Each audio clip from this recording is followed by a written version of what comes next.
มาเมื่อเรื่องราวบรอมเนี่ยได้ชีวิตสามัญระบบกี้หนึ่งปลายจีมันกู้ไอจื้อบำพด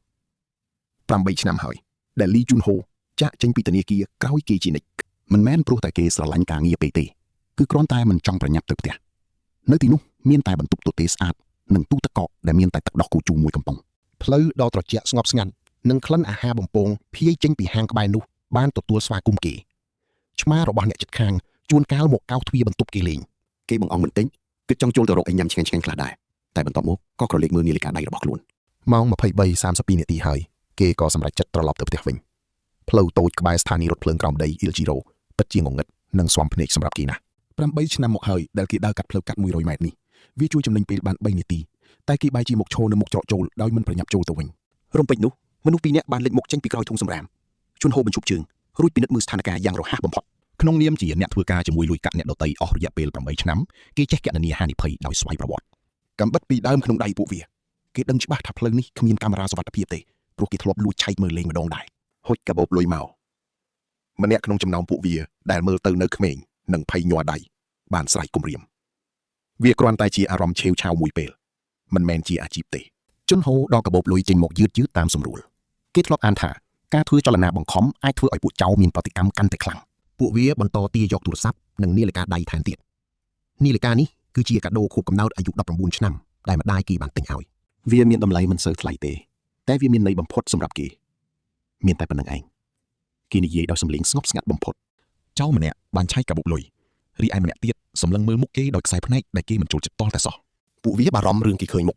อะแล้วเนี่ยหนึ่งขยมมือตื่นนี่เฮ้ยจีเกลียได้กรบยางหนึ่งปลายปลูจีเรียงระหุดเก๋มีนเปลสมใบตายหนึ่งติดขลุ่นกำบัดตระบันจะจูอย่างเลื่อนตรองกรอมเชิงจำนีขังช่วยระบอกกีเพียบชื่อจับอย่างคลังบานปลายคลายจีเพียบตระเจาะสระปนเป็นขลุ่นเกี่ยบันดูลตะลือทนอจอดอรึงกบายได้มีนคลันไซลานเก่งเงือบมือตะลือเมฆเคยแต่เป็นลือเพลิงตีกรองปอตะโกรจังขนมใบ30 ชนำกี่ใบจีมาจอบชีวิตในที่นี้ตัววิ่งปรำใบชนำในกันไหลถือกาหนึ่งเตะดอตเตสอาดประให้จีชมาระบอกเนี่ยจัดค้างกู้แต่ดาวเพลิงเสียงวิ่งตืบละอเจียงเพียบงงเงิดจับดามกรบนันดอกบันติกมาดองเวียดโดจิเปลได้ยึงดังคลุนแทกำปุ้งแต่งงงุยได้คลั่งตายมันอาจเฟื่อไว้บานเลยบนตัวโมกเมียนสำเร็งมวยบรรลือล้างขนมกระบาระบอกเกสำเร็งนุตรเจาะสระปนโดยจีมาซินฉลอยฉลองสวายประวัติในประวัติธนีเกียนจังมาจ้าลูกไก่ลีจูนโฮอายุ30 ชนำการสลับเตอร์บานกอตราโจขนมประวัติรุ่ยรอลมูลเหตุคือระบุจากตำลุกเรียงกายปีที่ซาประดอลสำนองเตอร์บานดำเนินการจับกำเนิดทำไมจีมวยหนึ่งการรักษาการจองจำเตอร์บานเป็นเจ้าตรงรงในการจับกำเนิดทำไมคือกำหนดยกตามสัตว์ได้มีชีวิตในกระบายจำนวนโกลดาวบ่มพดและตพอสแกนคือสุดปุ๊ซิลเวอร์เรเซอร์ปุ๊สเปนติสพรีมอร์เดียลระยะเปไซส์ปีเมาเตียดเติบเวียงหน่วยเจงเมาการประเมียนปุ๊สัตว์นี้ในขนมปีพบอาวาเรสตระบานจัดตุกทาจีประเภทสัตว์ได้มีนกรุธนักบ่มพดสักดานุปลในการวิวัฒน์คือกระปุกหัวปีกาสมันประป้อนในนวมดอลเนรุเนอร์ดำบันนุท่าตรึไตบ่มพลายเวียเจ้าเพลียมในปีละบานเคยประให้จีเนียกำปงเกิดโดยขยำได้เมนเตท่าการเกิดจิตสัตว์ปัวเวียมันเสือลอยจำเมื่อบรรทอเตติดสันเพียบงงเงิดนูมันบ้านถืออ่อยเกมีนอารมณ์ตุตีสอาดเลยเนื้อขังกราวสมบูรณ์สุดมีนเอาไว้มาย่างได้ดอลเพียบเกาะกระดาวดูจิตสไลหรือสมาเรียงกายโตจรลึงได้ปูปิ้งดอยสระการมปวดโจลขณีการโดดดังเฮิมคือเพื่อล้างตามระยะสบายมันแมนสูดนุติวิยคือจีอารมณ์ดอยจำไหลมวยหัดดูจีเรียงกายต่างมูลกำปุงแต่ลดยบติดปิ้งดอยธรรมปุลเกมันบ้านต่อสลดไหลการเพื่อการจีเนียบำราอติจุนเนื้อธนีกีออกประมาณฉน้ำบ้านบงเรียนกีเอาเจ๊กรุบกรงอารมณ์ขนมสถานเพียบจลาจลมันท่าประปอนธนีกีเกียงหรือเตอร์อติจุนเจประมาทกีเตอร์แต่ดอกดังเฮิมไอเวงรุ่ยวีดำไหลสถานการหนึ่งดอกสไลตามอติเพียบตีมวยคือยุลดังถักคลูนไอ้เนื้อตีนาหนึ่งเชียโนนาเรียงกายระบักีจับดามฉลอยตอบแต่หนึ่งบ่มน้องปรารถนาระบักียางจำไหลกีจองดังปีกันแรงได้คลูนกำปุงเนอรุ่ยอ่อนดาโตใช้ใจหมกเกลาดำใบปะหนึ่งสมบ่สุดคลันได้สมาร์หนึ่งสำนามพี่โจหมกเนื้อขังกลาวสุดอาจหนึ่งตระเจาะใต้ขังขนมนี้ปิดเจียเกาะกระดาวคลั่งนะเพราะแล้วเจียเกสทัดเนื้อขนมปรีนี่ดาวกระดาวหรือดาวปการีเกตตัวบานปรมีนกรุบกรอนหอยไอ้แล้วดอลปีตระบนต่อตัวมุกเตียดเนื้อเมาตีปีประปอนวิวัฒน์สัตว์ปัวบานเล็กลางหมกฮัดโดจีเวียบานรงจำเกมหมกอยู่นะหมกหอยชั่วโมงมันจะเหมือนตอนบานกำหนดประเภทปัวซิลเวอร์เรเชอร์กำรัดโซนประวายดอกประมาณ2 เซนติเมตรบนตัวปีนหัวจิงเมาบรรทุกบัตรปีซอสโซนเลอปรามรอยสำหรับการวิวัฒน์เลือกตีมวยจำเนียนมูลฐานคือการดังปีกำดังขนมหลงวงดอกไม้การเปล่าจำเนียนนี้เตอการเพียบสงิมสงัดบ่มพดดำใบตัวบานประสิทธิภาพกระปุกวิก็มีจิตปุลได้อาจฝึกเอาสัตว์ตัวสปักสระปุนบานได้สบายสระกามีนเพียบทุนนังกาวีประหารติดตัวปนอแต่วิมีนสพีวกเตะรัวเรียนมีนชีวิตกระปุกเนื่องเป็นจูบกลัวถนัดดอลชีวิตเพราะแต่กรรมหนึ่งการล้างระเบือนขนมระยะเปลใบวินิตี បន្ទុកបទពិសោធន៍នឹងទទួលបានតាមរយៈការកម្ចាត់សត្វដទៃទៀតសត្វដែលខ្សោយជាងទទួលបាន 0.1 បន្ទុកចំណែកសត្វដែលមានកម្លាំងស្មើគ្នាទទួលបាន 1 បន្ទុកពេញតែម្ដងជឿខ្ញុំចុះនេះគ្រាន់តែជាការចាប់ផ្ដើមនៃរឿងរ៉ាវដ៏រំភើបមួយតែប៉ុណ្ណោះសត្វដែលខ្លាំងជាងអាចទទួលបានបន្ទុកគុណនឹង10ឯណោះមកមើលជាមួយខ្ញុំនៅរឿងរ៉ាវរបស់ពស់ដែលពិភពលោកចង់កម្ចាត់ចោលតាំងពី340ឆ្នាំមុនស្ថានភាពផ្លូវការគឺត្រូវកម្ចាត់ចោលភ្លាមនៅពេលឃើញគ្មានការលើកលែងឡើយក្នុងច្បាប់នៃពិភពលោកនេះសមត្ថភាពវិវត្តគឺខ្ពស់បំផុតជូណូអានវាដោយយឺតគឺសក្តានុពលដែលសូម្បីតែប្រព័ន្ធក៏មិនដឹងច្បាស់មើលទៅវាហាក់ដូចជាគួរឲ្យរំភើបណាស់តួឯករបស់យើងមានលក្ខណៈពិសេសប្លែកពីគេបំផុតគាត់ធ្លាប់អានរឿងបែបនេះច្រើនណាស់ប៉ុន្តែពាក្យថាកម្ចាត់ចោលភ្លាមពេលឃើញធ្វើឲ្យគាត់បារម្ភជាងគាត់ចាប់ផ្ដើមគិតតាមស្រួលគ្រប់គ្នាប្រកាសជាចង់សម្រាប់ខ្ញុំខ្លួន18សង់ទីម៉ែត្រនិងមានពីស្ពឹកកណ្ដុរសក្តានុពលវិវត្តគឺអស្ចារ្យត្រូវការ500បន្ទុកបទពិសោធន៍ដើម្បីវិវត្តលើកដំបូងស្ថានភាពដំបូងគឺលំបាកណាស់ធនធានតិចសត្រូវច្រើនតោះចាប់ផ្ដើមធ្វើការគាត់មិនអាចចេញពីសុទ្ធមុនកំណត់បានទេរាងកាយមិនទាន់អនុញ្ញាតធម្មជាតិគឺខ្លាំងជាងការចង់បានគាត់ដេកក្នុងស៊ូតហើយគិតដល់កូរ៉េធនាគារសេអ៊ូលនិងជីវិតដែលធ្លាប់ឆ្លងកាត់អស់8ឆ្នាំគិតដល់ម្ដាយដែលខលមកជារៀងរាល់ថ្ងៃអាទិត្យដែលគាត់តែងតែប្រាប់ថាគ្រប់យ៉ាងមិនអីទេជានិច្ចគិតដល់ឆ្មារបស់អ្នកជិតខាងដែលមានពណ៌ទឹកក្រូចបន្ទាប់មកគាត់ក៏ឈប់គិតពីអតីតកាលទៀតនៅទីនេះគឺខុសគ្នាគាត់គិតពីបច្ចុប្បន្នសត្វ Serpentis គឺជាពូជសត្វបុរាណដែលត្រូវបានហាមឃាត់សង្គ្រាមសត្វពស់ប្រាក់កាលពី340ឆ្នាំមុនមានន័យថាពិភពលោកនេះមានប្រវត្តិសាស្ត្រជាមួយពូជសត្វគាត់ជាប្រវត្តិសាស្ត្រដែលមនុស្សគ្រប់គ្នាភ័យខ្លាចរហូតដល់ចង់សម្លាប់ចោលភ្លាមនេះជាព័ត៌មានសំខាន់ណាស់ប៉ុន្តែជាដំបូងគឺត្រូវរស់សិននៅម៉ោងទី38មានអ្វីមួយដើរកាត់ខាងក្រៅយ៉ាងធ្ងន់តាមរយៈញៀនកម្ដៅគាត់ដឹងថាវាជាសត្វធំមួយដែលមានប្រវែងប្រហែល3ម៉ែត្រឈប់នៅជិតសុទ្ធ Zen គឺជាឈ្មោះដែលគាត់ដាក់ឲ្យខ្លួនឯងចាំមើលទាំងអស់គ្នាតើគាត់អាចរស់ពីសត្វកំណាចនេះបានទេសត្វនោះឈរនៅទីនោះហាក់ដូចជាកំពុងហិតក្លិនរួចគាត់ចាក់ចេញទៅដោយមិនប៉ះពាល់មេរៀនទី1ក្លិនគឺមានប្រសិទ្ធភាពដល់ម៉ោងទី47សម្បកសុទ្ធក៏ចាប់ផ្ដើមប្រេះរាងកាយដឹងពីពេលវេលាដែលត្រូវចេញដំបូងគឺប្រេះនៅក្បាលរួចក៏រាលដាលរហូតដល់សម្បកបែកចេញពិភពលោកថ្មីបង្ហាញខ្លួនភ្លាមពន្លឺពណ៌បៃតងនៃព្រៃឈើបានជះចូលភ្នែកក្រោយភាពងងឹតក្លិនដីក្លិនស្លែនិងក្លិនសាកសពសត្វនៅចិត្តនោះមានអ្វីមួយដែលមានជីវិតនៅពីក្រោយដើមឈើភាពត្រជាក់នៃខ្យល់ប៉ះនឹងស្រកាគាត់ដេកក្នុងស្មៅដោយមិនធ្វើចលនាអ្វីទាំងអស់ដើម្បីសង្កេតត្រូវតែបន្ស៊ាំខ្លួនសិនខ្លួនប្រវែង18សង់ទីម៉ែត្រមានស្រកាពណ៌ប្រាក់លាយអក្សរខ្មៅកន្ទុយតូចតែរឹងមាំក្បាលតូចនិងមានប្រស្រីភ្នែកពណ៌មាសវាយគាត់ចាប់ផ្ដើមប្រើញៀនកម្ដៅរបស់គាត់ពិភពលោកបានបែងចែកជាស្រទាប់ស្មៅពណ៌ខៀវត្រជាក់ចំណែកដើមឈើនៅជិតនោះមានកម្ដៅបន្តិចសាកសពសត្វនៅចម្ងាយ5ម៉ែត្រកំពុងចុះត្រជាក់ហើយនៅខាងស្ដាំដៃ3ម៉ែត្រមានវត្ថុក្ដៅតូចមួយវាគឺជាកណ្ដូលមួយក្បាលនៅក្រោមស្លឹកឈើគាត់វាទៅរកវាដោយយឺតបំផុតតាមដែលអាចធ្វើបានរាងកាយរបស់គាត់ដឹងពីរបៀបធ្វើចលនា instinct សភាវកិច្ចជាអ្នកដឹកនាំរីឯគាត់គ្រាន់តែជាអ្នកអង្កេតនេះជារបៀបដែលអណ្ដាតហិតក្លិនលើអាកាសកណ្ដុរនោះចាប់ផ្ដើមដឹងខ្លួននិងមានភាពភ័យខ្លាចវាដឹងខ្លួនហើយប៉ុន្តែយឺតពេលគាត់លឿនជាងអ្វីដែលបានគិតគាត់ខំចំកញ្ចឹងករបស់វាភ្លាមពីសក៏ចាប់ផ្ដើមជ្រាបចូលត្រឹមតែ3វិនាទីកណ្ដុរក៏ងាប់ប្រព័ន្ធបង្ហាញថាទទួលបាន2បន្ទុកក្នុងចំណោម500បន្ទុកមើលទៅការធ្វើដំណើរនេះមិនងាយស្រួលឡើយសម្រាប់ពួកយើងគាត់ស៊ីវ៉ាយ៉ាងសាមញ្ញព្រោះរាងកាយត្រូវការកម្លាំងស្វាគមន៍មកកាន់ជីវិតថ្មីលីជួនហ៊ូ Zen ធ្វើការយ៉ាងម៉ត់ចត់បំផុតបទពិសោធន៍ធនាគារបានបង្រៀនគាត់ឲ្យរកព័ត៌មានមុនធ្វើសកម្មភាពមុននឹងចាប់ផ្ដើមបបបាញ់គាត់ចំណាយពេល3ថ្ងៃសិក្សាទឹកដីគាត់វាជារង្វង់កាន់តែឆ្ងាយទៅ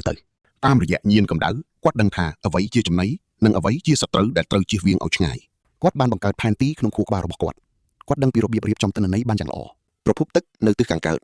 ចំណែកសត្វសាហាវនៅទិសខាងត្បូងសត្វតូចនៅទិសខាងលិចនៅថ្ងៃទី4បញ្ហាធំបានមកដល់សត្វកញ្ជ្រោងមួយក្បាលដែលមានពន្លឺពណ៌ខៀវជុំវិញខ្លួនវាជាសត្វមុនអាគមដែលលឿននិងមានភាពភ្លើងវាបានដឹងពីវត្តមានរបស់គាត់មុនបាត់ទៅហើយ Zen គ្រាន់តែអាចរួញខ្លួនបានបន្តិចប៉ុណ្ណោះកញ្ជ្រោងនោះបានស្ទុះមកខំតែខុសបន្តិចគាត់ប្រញាប់រត់ចូលក្រោមឫសឈើដែលតូចចង្អៀតកញ្ជ្រោងនោះចូលមិនចុះក៏ដើរចេញទៅគាត់ចាប់ផ្ដើមវិភាគម្ដងទៀតក្នុងចន្លោះឫសឈើតើការរស់រាននេះនឹងទៅជាយ៉ាងណាមកតាមដានបន្តជាមួយខ្ញុំជឿខ្ញុំទៅការរស់រានមានជីវិតនៅក្នុងព្រៃវេទមន្តនេះមិនមែនជារឿងលេងសើចឡើយគាត់ត្រូវរៀនបែងចែកអូរ៉ានៃសត្វនានាហើយចំណាយពេល2ម៉ោងដើម្បីលួចស្ដាប់នៅពេលកញ្ជ្រោងចេញទៅគាត់ក៏បានដឹងថាសត្វវេទមន្តមានក្លិនឆួលនិងមុតជាងសត្វធម្មតាគាត់មិនដែលប្រថុយប្រឈមមុខនឹងសត្រូវខ្លាំងឡើយទោះបីជាប្រព័ន្ធផ្ដល់បន្ទុកឲ្យកាន់តែច្រើនប្រសិនបើគាត់សម្លាប់សត្រូវខ្លាំងក៏ដោយប៉ុន្តែសម្រាប់គាត់បើងាប់ទៅហើយបន្ទុកទាំងនោះក៏គ្មានន័យដែរដំបូងត្រូវធ្វើតាមសម្រួល សម្រាប់គោលដៅតូចៗដើម្បីពង្រឹងសមត្ថភាព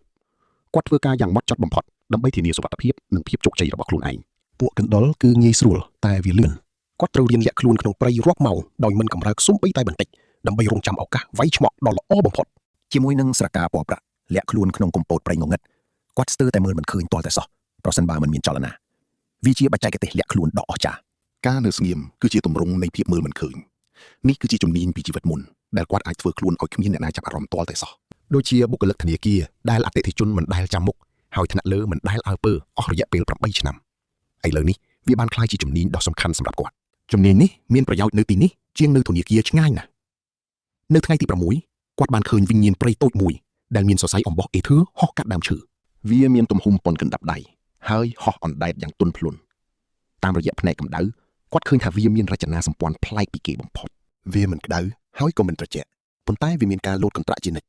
ប្រព័ន្ធបានប្រាប់ថាវាគឺជាវិញ្ញាណព្រៃថ្នាក់ E-book វាផ្ដល់បន្ទុកបទពិសោធន៍15និងមានសរសៃអំបោះ Aether សត្វដែលមានសរសៃអំបោះបែបនេះនឹងបញ្ចេញថាមពល Aether នៅពេលវាត្រូវបានសម្លាប់គាត់អាចស្រូបយកថាមពលនោះបានតាមរយៈការខំដើម្បីបង្កើនកម្លាំងជាបណ្ដោះអាសន្ន Zen បានតាមដានវិញ្ញាណនោះអស់រយៈពេល40នាទីមិនមែនដោយសារវាលឿនពេកទេប៉ុន្តែគាត់ចង់យល់ពីលំនាំនៃការផ្លាស់ទីរបស់វាសិនដើម្បីកុំឲ្យមានការខុសឆ្គងណាមួយកើតឡើងឡើយឥឡូវចាំមើលទាំងអស់គ្នានេះគឺជាពេលវេលាដែលគាត់ត្រូវវាយបកវិញហើយនៅពេលដែលយល់ច្បាស់ហើយគាត់ក៏ស្ទុះទៅវាយប្រហារភ្លាមវិញ្ញាណនោះក៏រលាយបាត់ហើយថាមពលកក់ក្ដៅក៏ហូរចូលក្នុងខ្លួនគាត់ការវាយប្រហារចេញពីភាពស្ងប់ស្ងាត់គឺពិតជាមានប្រសិទ្ធភាពខ្លាំងណាស់ប្រព័ន្ធបង្ហាញថាទទួលបានពិន្ទុបន្ថែម15គុណនឹង 1.5 សរុបទាំងអស់គឺ47ក្នុងចំណោម500ពិន្ទុគាត់ទទួលបានកម្លាំងរុញច្រាន Aether រយៈពេល6ម៉ោងដែលបង្កើនល្បឿនប្រតិកម្ម 15% 47ពិន្ទុគឺប្រសើរជាងការសម្លាប់កណ្ដុរឆ្ងាយណាស់គាត់កំណត់គោលដៅលើពួកវិញ្ញាណជាអតិភិបនៅថ្ងៃទី9គាត់បានឃើញអ្នកប្រមាញ់ម្នាក់កាន់ធ្នូដើរយ៉ាងស្ងៀមស្ងាត់បំផុតបរិះនោះកំពុងដាក់អន្ទាក់សัตว์នៅជីព្រៃខាងត្បូង Zen បានសង្កេតមើលពីចម្ងាយ20ម៉ែត្រដោយលាក់ខ្លួនក្នុងស្រមោលឬឈើអ្នកប្រមាញ់នោះមិនដឹងខ្លួនទាល់តែសោះមួយម៉ោងក្រោយមកមនុស្សម្នាក់ទៀតក៏បង្ហាញខ្លួនដែលមានអូរ៉ាខុសប្លែកពីធម្មតាបំផុតអូរ៉ានោះមានដងស៊ីតេខ្លាំងនិងបញ្ចេញពន្លឺពណ៌ខៀវតាមរយៈភ្នែកកម្ដៅវាគឺជាគ្រូមន្តអាគមវ័យក្មេងម្នាក់ដែលមានអាយុប្រហែល15ឆ្នាំគេកំពុងដើរសម្ដៅទៅរកអ្នកប្រមាញ់ហើយបង្អួតពីសមត្ថភាពរបស់ខ្លួនគេថាអំបោះមន្តអាគមរបស់គេអាចប្រើមន្តអាគមកម្រិតទី3បានហើយឪពុកបានប្រាប់ថាកុំទាន់អួតពេកបណ្ឌិតសភាទទួលយកតែគ្រូមន្តអាគមដែលមានអាយុចាប់ពី15ឆ្នាំឡើងទៅប៉ុណ្ណោះឯងនៅសល់ពេល1ឆ្នាំទៀតទម្រាំតែអាចចូលរៀនបាន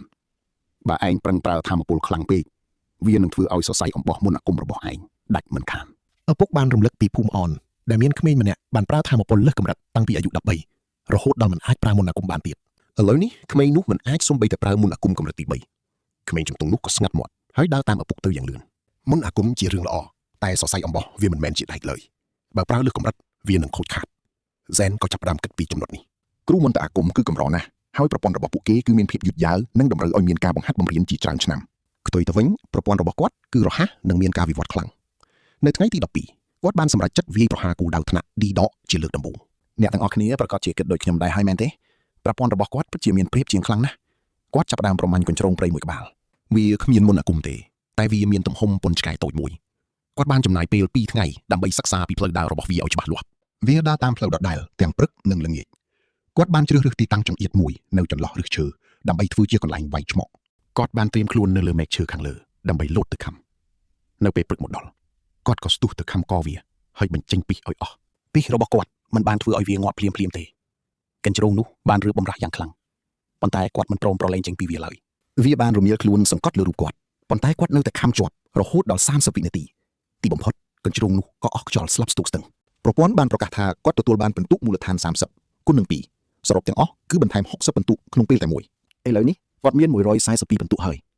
Zen បានសម្រាកនៅក្បែរសាកសពកញ្ជ្រោងនោះទាំងភាពហត់នឿយនិងឈឺចាប់បំផុតគាត់ស្ទើរតែស្លាប់ដោយសារតែកញ្ជ្រោងមួយសន្ទុះក្រោយមកអ្នកប្រមាញ់4អ្នកផ្សេងទៀតក៏បានមកដល់ជាមួយនឹងហ្វូងឆ្កែពួកបរិសុទ្ធទាំងនោះមកជាមួយហ្វូងឆ្កែប្រមាញ់តាមរយៈភ្នែកកម្ដៅគាត់ឃើញថាពួកវាមានសរសៃអំបោះ Aether នៅក្នុងខ្លួនពួកវាអាចរកឃើញសត្វវេទមន្តបានយ៉ាងងាយបំផុតគាត់ក៏ប្រញាប់ទៅលាក់ខ្លួនក្នុងប្រហោងឈើហើយនៅស្ងៀមឈឹងមិនហ៊ានកម្រើកគាត់មិនហ៊ានប្រើពីស្លោយដើម្បីកុំឲ្យពួកវាហិតក្លិនដឹងគាត់ត្រូវសំងំនៅទីនោះអស់រយៈពេល3ម៉ោងពេញរហូតដល់ពួកវាដើរហួសពួកឆ្កែទាំងនោះបានរត់កាត់កន្លែងដែលគាត់លាក់ខ្លួនគាត់បានដកដង្ហើមធំនៅពេលដែលពួកវាដើរចេញទៅបាត់យ៉ាងឆ្ងាយ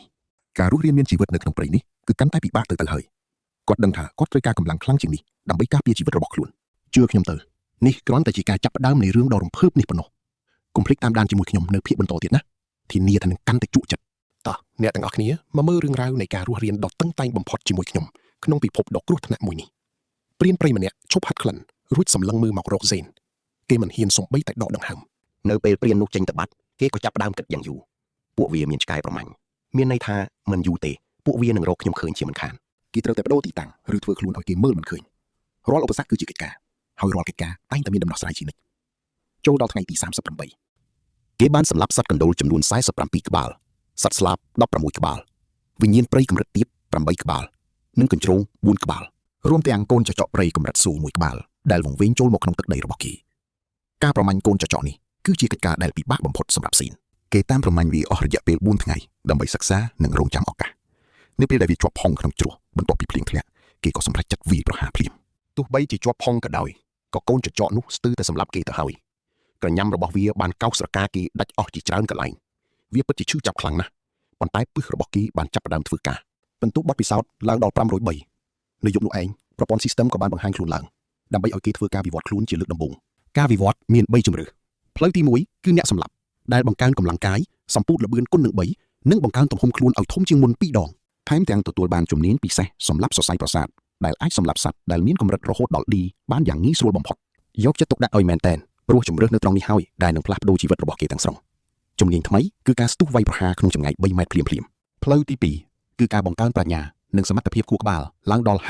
50% ថែមទាំងមានការចងចាំដែលមិនអាចបំភ្លេចបានទៀតផងវាបង្កើនល្បឿនដំណើរការព័ត៌មានគុណនឹង3និងមានជំនាញខំបំបត្តិការចងចាំចំពោះសត្វដែលមានកម្រិតទាបជាង B ក្នុងរយៈពេល30នាទីចុងក្រោយវាក៏មានជំនាញមើលដឹងពីកម្រិតថាមពលរបស់សត្វដទៃទៀតក្នុងរង្វង់កាំចម្ងាយ20ម៉ែត្រជុំវិញខ្លួនគេផងដែរផ្លូវទី3គឺស្រមោលនិងការបន្លំខ្លួនស្រកាអាចបដូរពណ៌តាមមជ្ឈដ្ឋានជុំវិញខ្លួនដើម្បីលាក់ខ្លួនឲ្យជិតបំផុតកាត់បន្ថយកម្ដៅក្នុងខ្លួនបាន 70% មានជំនាញបំបត្តិដានថាមពលក្នុងរយៈពេល45វិនាទីនិងជំនាញបិទបាំងក្លិនខ្លួនដើម្បីកុំឲ្យពួកសត្វព្រៃហិតក្លិនដឹងក្នុងចម្ងាយលើសពី1ម៉ែត្រកំណត់សម្គាល់គឺថាជំរឿសទាំងនេះមិនបានកាត់ផ្ដាច់ពីគ្នាទាំងស្រុងនោះទេការរួមបញ្ចូលគ្នានៅតែអាចធ្វើទៅបានអាស្រ័យលើការវិវត្តនាពេលអនាគត Zane បានអានព័ត៌មានទាំងនោះយ៉ាងយូរផ្លូវអ្នកសម្លាប់គឺសាមញ្ញផ្លូវប្រាជ្ញាគឺមានប្រយោជន៍តែចង្អៀតពេកចំណែកផ្លូវស្រមោលគឺល្អបំផុតសម្រាប់ការរស់រានគេនឹកឃើញដល់ពួកព្រានព្រៃដែលប្រើឆ្កែប្រមាញ់កាលពីលើកមុនបើគេមានសមត្ថភាពលាក់ខ្លួននោះគេនឹងមានសុវត្ថិភាពជាងមុនបន្ទាប់ពីគិតអស់រយៈពេល3ម៉ោងគេក៏សម្រេចចិត្តជ្រើសរើសផ្លូវទី3សម្លេងរបស់គេបន្លឺឡើងដូចជាការសូងប៉ុន្តែការសម្រេចចិត្តគឺច្បាស់លាស់បំផុតការផ្លាស់ប្ដូររូបរាងប្រើពេល5ម៉ោងគេបានរកកន្លែងស្ងាត់មួយនៅកោមឫសឈើរួចហើយក៏សម្ងំរងចាំការវិវត្តខ្លួនចាប់ផ្ដើមភាពឈឺចាប់វាប្លែកខុសពីធម្មតាវាមិនមែនជាការឈឺចាប់លើស្បែកឡើយប៉ុន្តែវាឈឺជ្រៅទៅដល់ក្នុងកោសិកានៃរាងកាយទាំងមូលតែម្ដងស្ក្រែរបស់គេកំពុងផ្លាស់ប្ដូររចនាសម្ព័ន្ធគេមានអារម្មណ៍ដឹងគ្រប់ស្រកាទាំងអស់នៅលើខ្លួននៅពេលព្រឹកព្រលឹមមកដល់រូបរាងរបស់គេក៏បានប្លែកខុសពីមុននៅពេលគេស្ថិតនៅលើដីឬស្លឹកឈើស្រការបស់គេនឹងមើលមិនឃើញឡើយគេសម្លឹងមើលខ្លួនឯងហើយស្ទើរតែមិនជឿភ្នែកថាវាអាចបន្លំបានល្អបែបនេះរូបរាងរបស់គេនឹងមើលឃើញតែនៅពេលមានចលនាប៉ុណ្ណោះបើគេនៅស្ងៀមគឺគ្មាននរណាម្នាក់អាចមើលដឹងឡើយគេក៏បានសាក់លបងប្រាវជំនាញបិទបាំងក្លិនខ្លួនភ្លាមក្លិនខ្លួនរបស់គេបានបាត់ទៅទាំងស្រុងហាក់ដូចជាគេជាចំណែកមួយនៃខ្យល់អាកាសអញ្ចឹងប្រព័ន្ធ system បានប្រកាសថាការវិវត្តលើកទី1ត្រូវបានបញ្ចប់កម្រិតរបស់គេបានឡើងដល់ E+ ហើយផ្លូវស្រមោលត្រូវបានដំណើរការសន្ទុះនៃការក្លាយជាមនុស្សគឺ 0% នៅឡើយទេដើម្បីឈានទៅរកការក្លាយជាមនុស្សគេត្រូវការវិវត្តពិសេសមួយទៀតដែលអាចធ្វើទៅបានបន្ទាប់ពីទទួលបានពិន្ទុបទពិសោធន៍ 30,000 ពិន្ទុគេដេកនៅក្នុងព្រៃនាពេលព្រឹកព្រលឹមទាំងមើលមិនឃើញនិងគ្មានក្លិនសូម្បីតែបន្តិចលីជូនហូគិតថាបើធ្វើជាខ្មោចគឺអាចរស់បានយូរជាងភាពខុសគ្នាគឺឃើញភ្លាមតែម្ដងស្រកាដែលបន្លំខ្លួនបូករួមនឹងការនៅស្ងៀមបានធ្វើឲ្យគេក្លាយជាចំណែកមួយនៃលំហអាកាសក្នុងព្រៃនេះអ្នកទាំងអស់គ្នាប្រហែលជាឆ្ងល់ដូចខ្ញុំដែរថាតើគេអាចក្លាយជាមនុស្សវិញដោយរបៀបណាមកតាមដានជាមួយគ្នាគេបានសាក់លបងវាជាមួយព្រានព្រៃម្នាក់ព្រានព្រៃនោះដើរកាត់ក្បែរគេក្នុងចម្ងាយត្រឹមតែ1ម៉ែត្រកន្លះប៉ុណ្ណោះគេមិនបានឈប់ឬសម្លឹងមើលមករកសេនឡើយវាពិតជាមានប្រសិទ្ធភាពមែនដោយសារមានជំនាញបិទបាំងក្លិនខ្លួនពួកឆ្កែប្រមាញ់ក៏លែងរកគេឃើញទៀតដែរគេបានសាក់លបងវាដោយប្រុងប្រយ័ត្នបំផុតនៅក្បែរទឹកដីដែលពួកវាធ្លាប់មកប្រមាញ់ពួកឆ្កែបានដើរកាត់ពីមុខគេទៅបាត់មានឆ្កែមួយក្បាលឈប់ហិតក្លិនដោយការងឿងឆ្ងល់ប៉ុន្តែវាមិនបានរកឃើញអ្វីទាំងអស់រួចក៏ចាក់ចេញទៅការប្រមាញ់របស់គេក៏ចាប់ផ្ដើមកាន់តែលឿនជាងមុនគេអាចចូលទៅជិតចំណីបានកាន់តែជិតហើយសត្វកម្រិត D ក៏ក្លាយជាគោលដៅដ៏ងាយស្រួលប៉ុន្តែការទទួលបានពិន្ទុបទពិសោធន៍ពិតប្រាកដគឺបានមកពីការសម្លាប់សត្វវិញ្ញាណគេបានសិក្សាពីផ្លូវដើររបស់វិញ្ញាណព្រៃទាំងនោះយ៉ាងលម្អិតបំផុតពួកវាចូលចិត្តដើរក្បែរប្រភពទឹកនិងចេញធ្វើសកម្មភាពនៅពេលយប់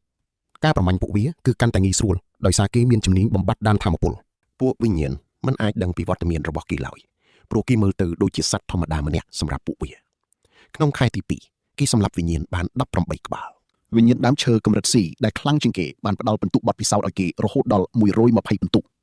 Zane មិនត្រឹមតែប្រមាញ់ប៉ុណ្ណោះទេប៉ុន្តែគេថែមទាំងសង្កេតមើលទៀតផងពួកព្រានព្រៃតែងតែមកទីនេះជាប្រចាំគេបានសិក្សាពីទម្លាប់និងស្ដាប់ការសន្ទនារបស់ពួកវាដើម្បីស្វែងរកព័ត៌មានបន្ថែមអំពីពិភពខាងក្រៅជឿខ្ញុំចោះនេះគ្រាន់តែជាចំណុចចាប់ផ្ដើមនៃរឿងរ៉ាវដ៏អស្ចារ្យប៉ុណ្ណោះអ្នកនឹងចង់ដឹងបន្តជាក់ជាមិនខានការវិវត្តរបស់ Zane នឹងកាន់តែសាហាវលើសពីនេះទៅទៀតជឿខ្ញុំទៅរឿងកាន់តែជក់ចិត្តពេល Zane លាក់ខ្លួនពី Serpentis ពេលគ្មានធម្មពលគាត់មើលទៅដូចជាសត្វធម្មតាបំផុតចូលដល់ខែទី2នៃខែនោះមានវិញ្ញាណ18កម្រិតខុសៗគ្នាខ្លាំងបំផុតគឺវិញ្ញាណដើមឈើលំដាប់សមុទ្រផ្ដល់ធម្មពល120 EP Zane មិនត្រឹមតែបកបាញ់ទេគឺគាត់តាមដានទៀតពួកអ្នកប្រមាញ់តែងមកទីនេះគាត់បានសិក្សាពីពួកគេ3នាក់ទាំងដឹងពីប្រវត្តិនិងការសន្ទនាដែលពួកគេគិតថាគ្មានអ្នកដឹង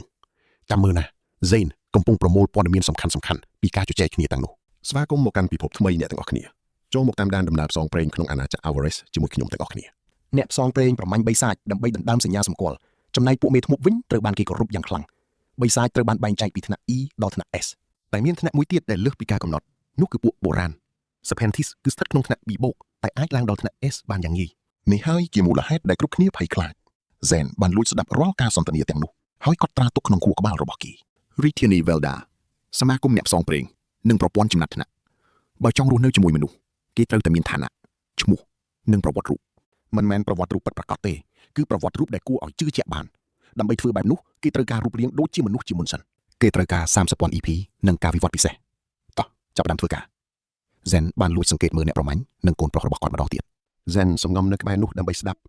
កូនប្រុសបាននិយាយថា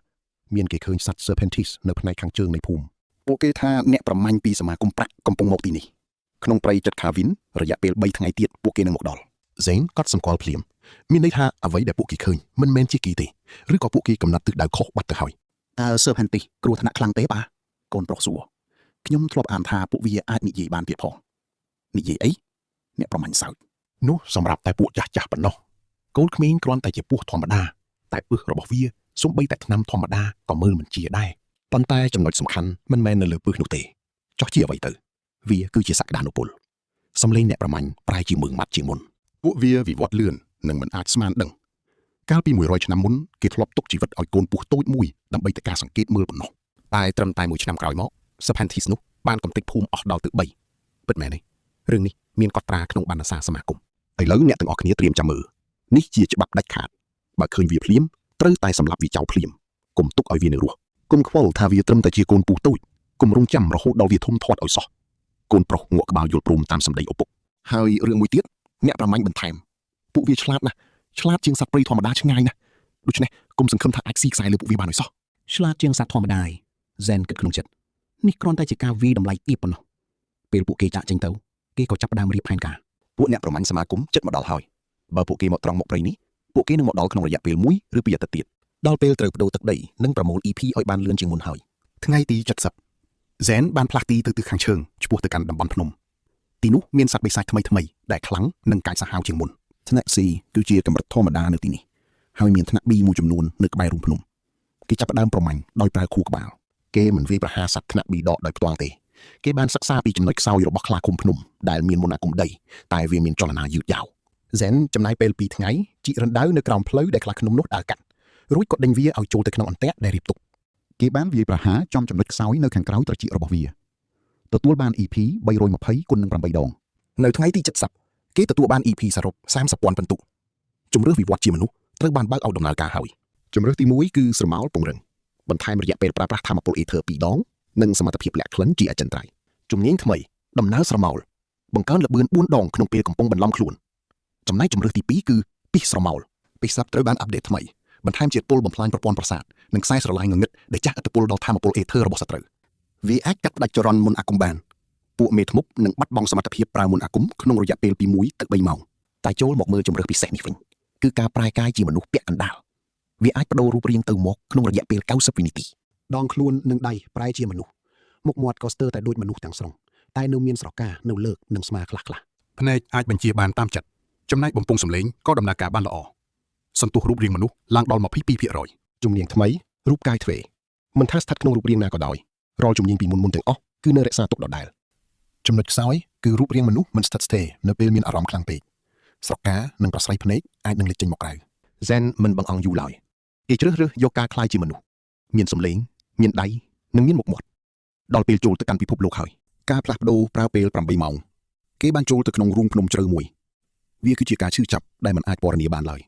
អ្វីៗគ្រប់យ៉ាងក្នុងខ្លួនគេកំពុងផ្លាស់ប្ដូរនិងរៀបចំឡើងវិញចាប់ពីព្រលឹមរហូតដល់ថ្ងៃត្រង់រហូតដល់ព្រលឹមម្ដងទៀតទីបំផុតគេអាចក្រោកឈរឡើងបានផ្នែកខាងក្រោមនៅតែជាកន្ទុយពោះដែលរហ័សរហួនតែផ្នែកខាងលើគឺជាមនុស្សទាំងស្រុងគេលើកដៃមើលម្រាមដៃទាំង5មានក្រចកស្រួចគេក្តាប់ដៃយឺតគ្រប់សន្លាក់ឆ្អឹងទាំងអស់គឺរឹងមាំនិងមានថាមពលគេបានដើរទៅកាន់បឹងទឹកលើភ្នំដើម្បីមើលមុខខ្លួនឯងក្មេងកំឡោះម្នាក់ដែលមានមុខមាត់ស្រួចស្រាវតែមើលទៅមិនដូចមនុស្សទាំងស្រុងទេសក់ពណ៌ខ្មៅរលើប្រឡងស្បែកសស្លេកដូចជាប៉ូស្លែននៅមានស្រៈលេចឡើងនៅលើកនិងសៀតផ្កានៅពេលត្រូវពន្លឺភ្នែកពណ៌មាសដ៏ទាក់ទាញគេព្យាយាមបញ្ជាប្រស្រីភ្នែកឲ្យមូលដូចមនុស្សវាពិតជាអាចធ្វើបានមែនសួស្ដីគេនិយាយទៅកាន់រូបឆ្លុះក្នុងទឹកសំឡេងរបស់គេពីរោះប្លែកហើយអ្នកនិងខ្ញុំដឹងច្បាស់ថារឿងរ៉ាវពិតប្រាកដទើបតែចាប់ផ្ដើមប៉ុណ្ណោះមកស្ដាប់រឿងនេះជាមួយខ្ញុំប្រព័ន្ធប្រកាសការវិវត្តលើកទី2បានបញ្ចប់កម្រិត D+ សន្ទុះរូបរាងមនុស្ស 22% ចំណាំរូបរាងមនុស្សមិនស្ថិតស្ថេរពេលមានអារម្មណ៍ពុះកញ្ជ្រោល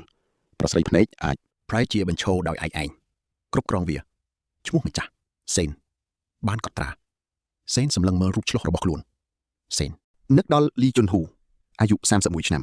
បុគ្គលិកធនាគារដែលស្លាប់ក្នុងច្រកផ្លូវឥឡូវក្លាយជាកូនកាត់ពោះក្នុងភ្នំវេទមន្តដែលមានប្រព័ន្ធតាមខ្លួនចណ្ដើរអាជីពថ្មី2ថ្ងៃទៅកន្លែងតាំងទីលំនៅដែលនៅជិតបំផុតសេនដើរយ៉ាងប្រយ័ត្នប្រយែងសម្លៀកបំពាក់យកពីជំរំបរបាញ់ដែលគេបោះបង់ចោលសាមញ្ញធំបន្តិច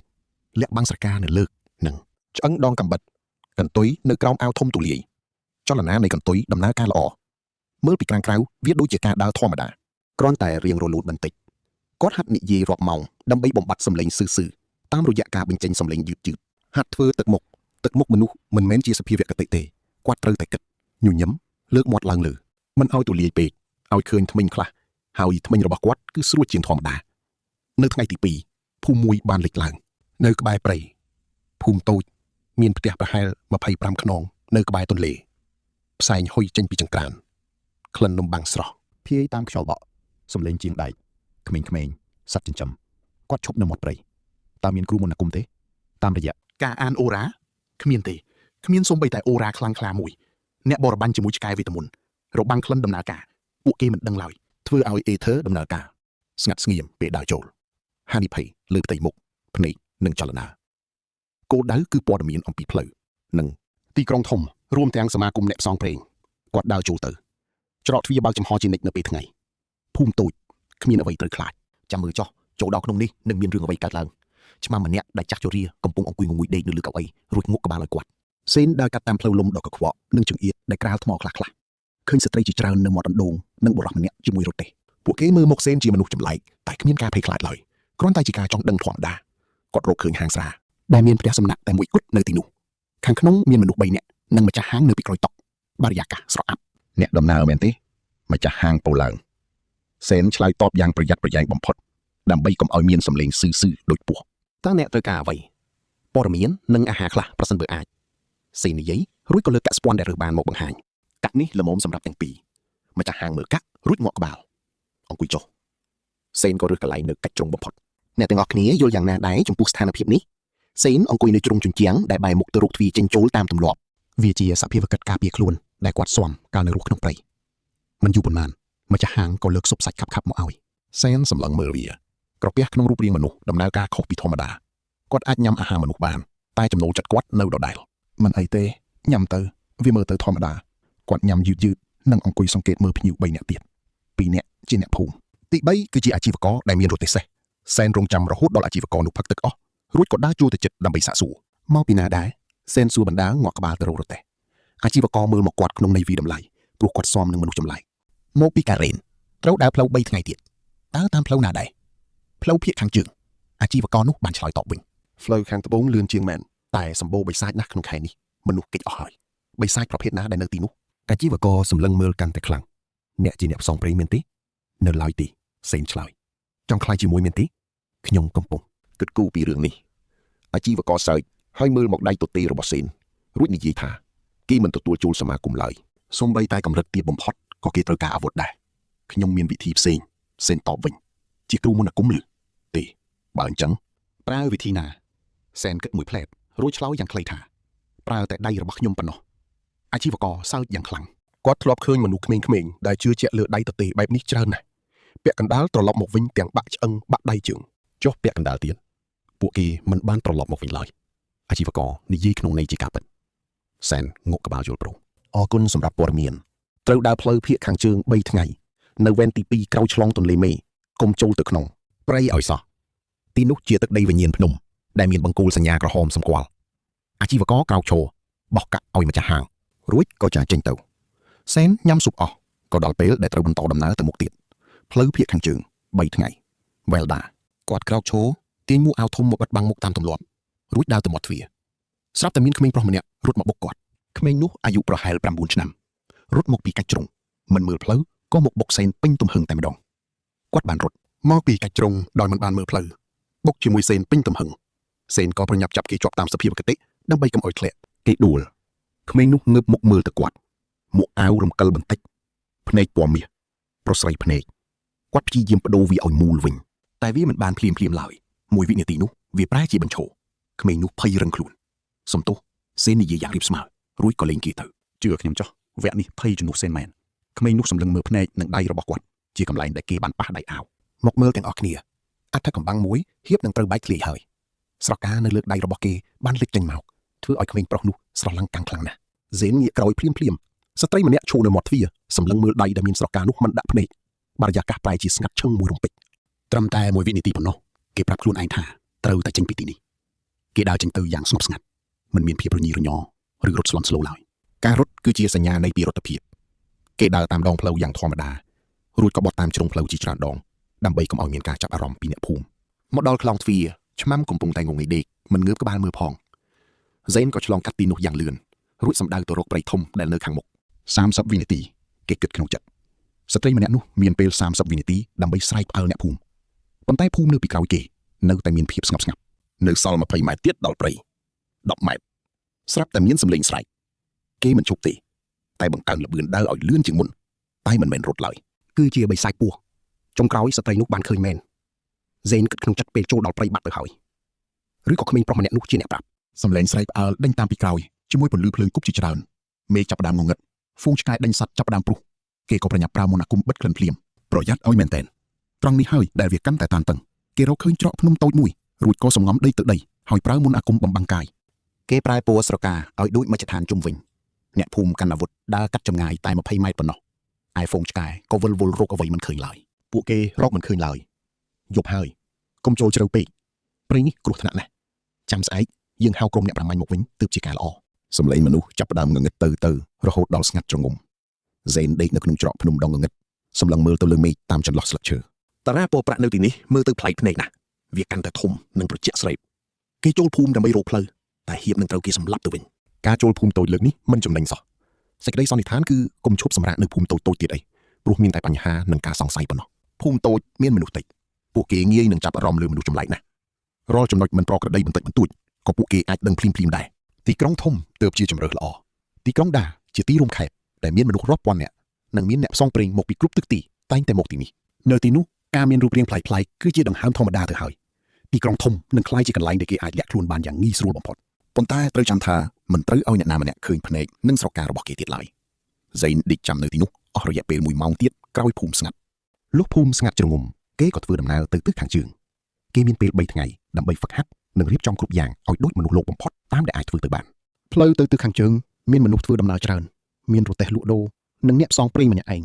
ក៏ដូចជាកងទ័ពយាមលោកបាទដែលមានទង់ជាតិផងដែរសេនដើរដោយពាក់មួកអាវរងានិងលាក់ដៃក្នុងអាវយ៉ាងជិតបំផុត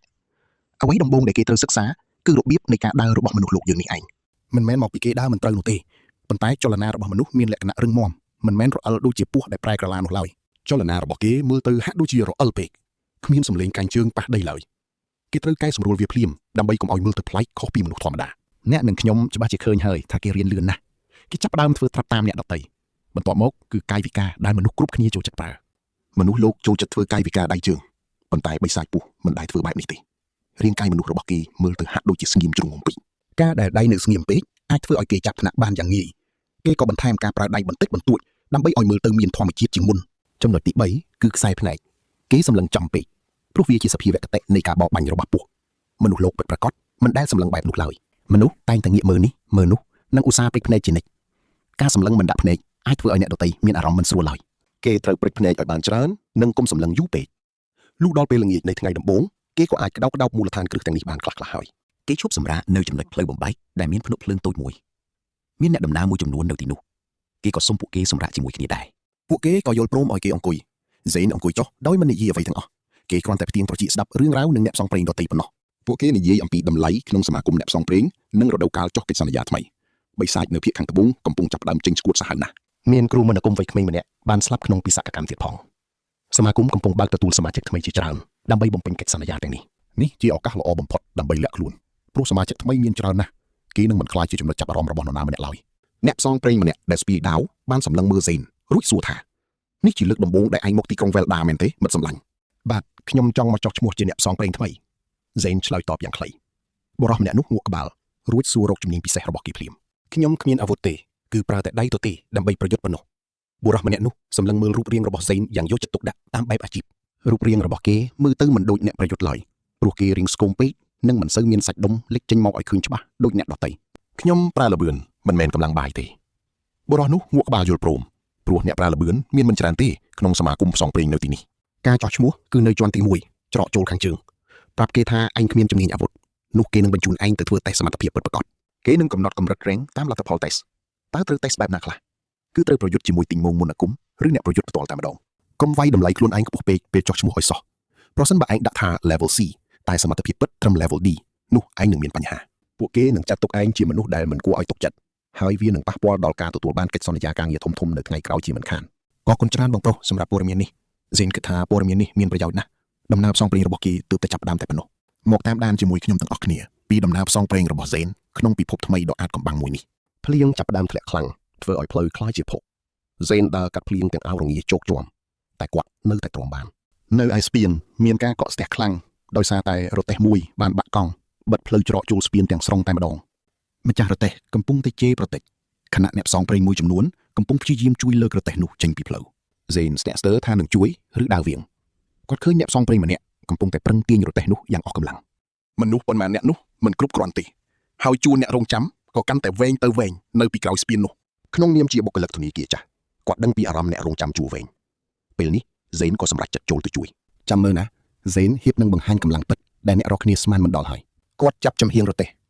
កម្លាំងរបស់ពូជសាស Serpentis គឺខ្លាំងនិងមានប្រសិទ្ធភាពជាងមនុស្សធម្មតាឆ្ងាយណាស់ហ្សេនទាញរទេះនោះយ៉ាងខ្លាំងធ្វើឲ្យអ្នកផ្សងព្រេងម្នាក់ទៀតភ្ញាក់ប្រើលរហូតដល់លែងដៃពីម្ខាងរទេះភ្លាមពួកគេលើករទេះដាក់ចូលកន្លែងវិញបានសម្រេចម្ចាស់រទេះចង់ជូនកាក់ជាសគុណតែហ្សេនបានបដិសេធហើយដើរចេញអ្នកផ្សងព្រេងម្នាក់នោះរត់តាមមកទាន់ហើយសួរនាំពីទិសដៅរបស់គាត់ក្នុងបំណងចង់ធ្វើដំណើរទៅជាមួយគ្នាគាត់ឈ្មោះបារីរិកជាអ្នកប្រើដាវចំណាត់ថ្នាក់ D ចំណែកហ្សេនក៏បានណែនាំខ្លួននឹងចាប់ដៃគ្នាដោយសាមញ្ញហ្សេនមិនទាន់មានចំណាត់ថ្នាក់ក្នុងសមាគមនៅឡើយទេបារីកមិនបានសួរដេញដោលច្រើនទេដែលធ្វើឲ្យហ្សេនពេញចិត្តការធ្វើដំណើរជាមួយគ្នាជួយឲ្យហ្សេនដឹងពីកន្លែងស្នាក់នៅថោកនិងព័ត៌មានសំខាន់ជាច្រើនក្នុងទីក្រុងទោះបីជាវាប្រថុយនឹងការបែកការពីអត្តសញ្ញាណពិតតែអត្ថប្រយោជន៍ដែលទទួលបានគឺពិតជាមានតម្លៃខ្លាំងណាស់ហ្សេនយល់ព្រមធ្វើដំណើរជាមួយបារីកពួកគេមើលទៅដូចជាមិត្តភក្តិធ្វើឲ្យអ្នកដទៃមិនសូវចាប់អារម្មណ៍បារីកជាមនុស្សរមាត់ដាច់រៀបរាប់ប្រាប់ហ្សេនពីប្រព័ន្ធចំណាត់ថ្នាក់និងកិច្ចសន្យាផ្សេងៗរបស់សមាគមហ្សេនគ្រាន់តែស្ដាប់និងសួរសំណួរខ្លីៗនេះគឺជាប្រភពព័ត៌មានដ៏ល្អបំផុតដែលគាត់ធ្លាប់បានជួបរដូវកាលថ្មីទើបតែបើកបាន3ថ្ងៃប៉ុណ្ណោះបារីកនិយាយថាមានមនុស្សជាច្រើនកំពុងសម្រុកមកចុះឈ្មោះនៅពេលសមាគមមមាញឹកបែបនេះនឹងមិនសូវមានអ្នកណាមកចាប់អារម្មណ៍ពីប្រវត្តិពិតប្រាកដរបស់គាត់ឡើយហ្សេនក៏ចំណាំទុកក្នុងចិត្ត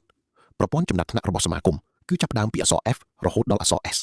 ថ្នាក់ F និង E គឺសម្រាប់អ្នកថ្មីថ្នាក់ D ជាកម្រិតដំបូងដែលអាចទទួលភារកិច្ចជាក្រុមធំបានចំណែកថ្នាក់ C ឡើងទៅគឺជាពួកវរជនចំណែកថ្នាក់ B និង S គឺជាអ្នកដែលមានឈ្មោះបោះសម្លេងទូទាំងនគរមានអ្នកផ្សងព្រេងថ្នាក់ B តែ3នាក់ប៉ុណ្ណោះ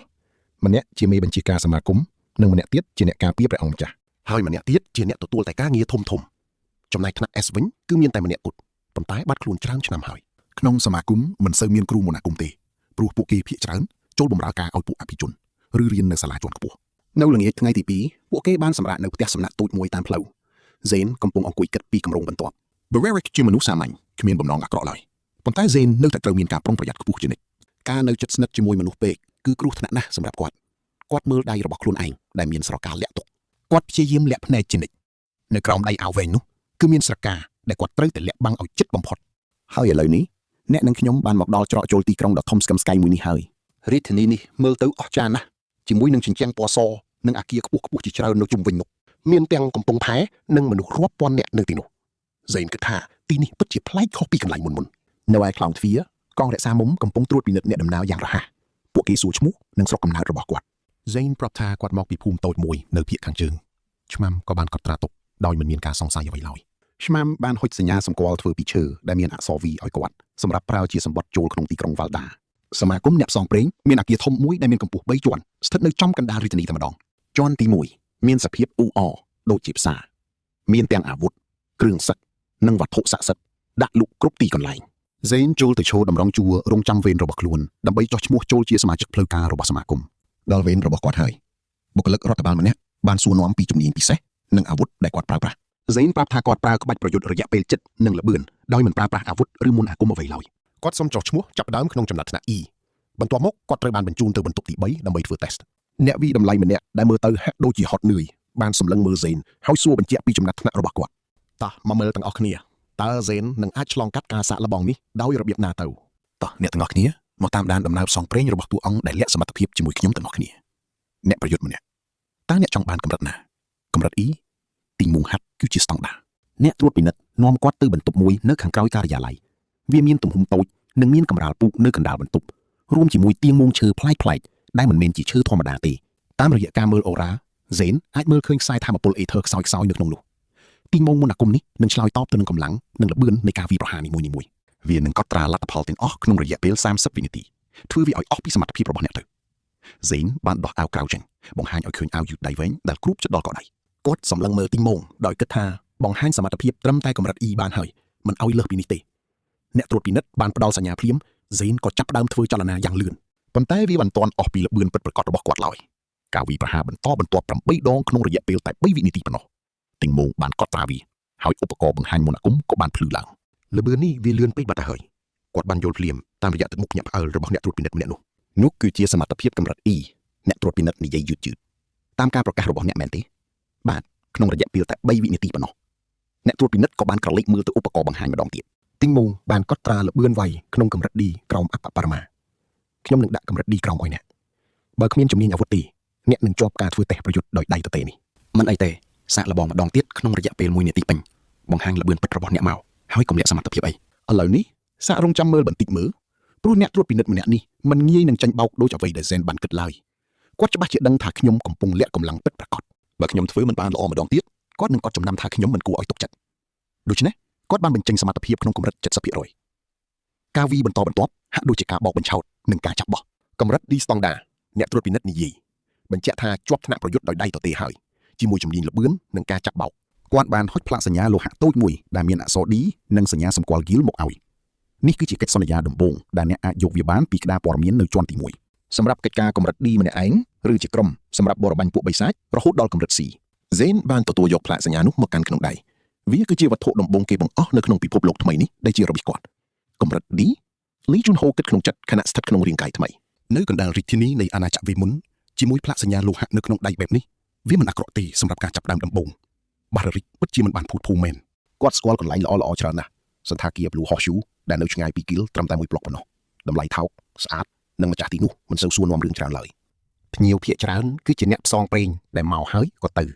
ៅដូច្នេះគ្មានអ្នកណាម្នាក់មកអង្គុយចាប់កំហុសឬតាមសង្កេតមើលអ្នកណាឡើយហ្សេនបានសម្រេចចិត្តជួលបន្ទប់មួយសម្រាប់រយៈពេល1សប្តាហ៍វាជាបន្ទប់តូចមួយដែលមានគ្រែតុនិងបង្អួចបែរទៅរកទីធ្លាផ្ទះគាត់ក៏បានអង្គុយចុះនៅលើគ្រែជាលើកដំបូងក្នុងរយៈពេល2ខែដែលបានមកនៅក្រោមដំបូលផ្ទះបែបនេះអារម្មណ៍វារៀងប្លែកបន្តិចបើធៀបនឹងនៅក្នុងព្រៃដែលវាហាក់ដូចជាសាំជាងសម្រាប់គាត់ជញ្ជាំងសម្លេងទីក្រុងនិងអ្វីៗដែលមិនធ្លាប់ស្គាល់វាមិនដូចជានៅក្នុងព្រៃឡើយដែលរាល់សម្លេងទាំងអស់សុទ្ធតែផ្ដល់ព័ត៌មានអំពីការគំរាមកំហែងឬសត្វដែលជាចំណីខ្ញុំនឹងស្វាមជាមួយវាឆាប់ៗនេះឯងគាត់បានបញ្ចេញសមត្ថភាពមើលអូរ៉ាដោយស្ងប់ស្ងាត់ដើម្បីពិនិត្យមើលអគារទាំងមូលមានមនុស្ស23នាក់ក្នុងរង្វង់20ម៉ែត្រនេះអ្នកទាំងអស់គ្នាក៏មានអារម្មណ៍ដូចខ្ញុំដែរមែនទេវាហាក់ដូចជាមានអាចកំបាំងអ្វីមួយយ៉ាងកំពុងលាក់ខ្លួននៅក្នុងសន្តាគារនេះអូរ៉ានីមួយៗខុសគ្នាហើយមានម្នាក់ដែលមើលទៅពិតជាប្លែកខ្លាំងណាស់វាជាអូរ៉ាដែលមិនធម្មតានិងមានថាមពលខ្លាំងប្រហែលជាគ្រូមន្តអាគមឬអ្វីមួយយ៉ាងគាត់បានកត់ចំណាំទុកប៉ុន្តែវាមិនទាន់ជាការគំរាមកំហែងនៅឡើយទេគាត់ក៏បានបិទភ្នែកចុះថ្ងៃស្អែកគឺជាកិច្ចសន្យាដំបូងហើយត្រូវចាប់ដើមពីកិច្ចការទូចតាចសិនដើម្បីសិក្សាពីរបៀបដែលប្រព័ន្ធដំណើរការ កុំប្រញាប់ពេកអ្នកធ្លាប់ធ្វើការក្នុងធនាគារអស់រយៈពេល8ឆ្នាំមកហើយអ្នកដឹងពីវិធីកសាងអាជីពជាជំហាននៅទីនេះក៏ដូចគ្នាដែរគ្រាន់តែបដូរពីឯកសារឥណទានមកជាពួកបិសាចវិញនៅពេលព្រឹកព្រលឹមគាត់ក៏ទៅមើលក្តារកិច្ចសន្យាហ្សេនបានពិនិត្យវាយ៉ាងលម្អិតកម្រិត D បានបើកជំរើសជាច្រើនដល់គាត់ដូចជាការកម្ចាត់សម្បុកបិសាចទូចឬការការពារក្បួនលក់ដូរជាដើមការស្វែងរកនិងកម្ចាត់សត្វចម្លែកជាក់លាក់ឬការប្រមូលគ្រឿងផ្សំមន្តអាគមនៅក្នុងតំបន់គ្រោះថ្នាក់ជំរើសចុងក្រោយនេះពិតជាគួរឲ្យចាប់អារម្មណ៍ខ្លាំងណាស់ការប្រមូលគ្រឿងផ្សំត្រូវការចំណេះដឹងអំពីព្រៃនិងសមត្ថភាពក្នុងការជិះវៀងពួកបិសាចមិនមែនការសម្លាប់ពួកវាឡើយនេះហើយជាជំនាញពិតប្រាកដរបស់ខ្ញុំគាត់បានសម្រេចចិត្តយកកិច្ចសន្យានោះភ្លាមការប្រមូលឬផ្សិតស្រមោលនៅក្នុងព្រៃភាគខាងកើតសម្រាប់រយៈពេល3ថ្ងៃប្រាក់ឈ្នួលកម្រិតមធ្យមហើយកម្រិតបិសាចក្នុងតំបន់គឺត្រឹមតែ E បូកនិង D ប៉ុណ្ណោះ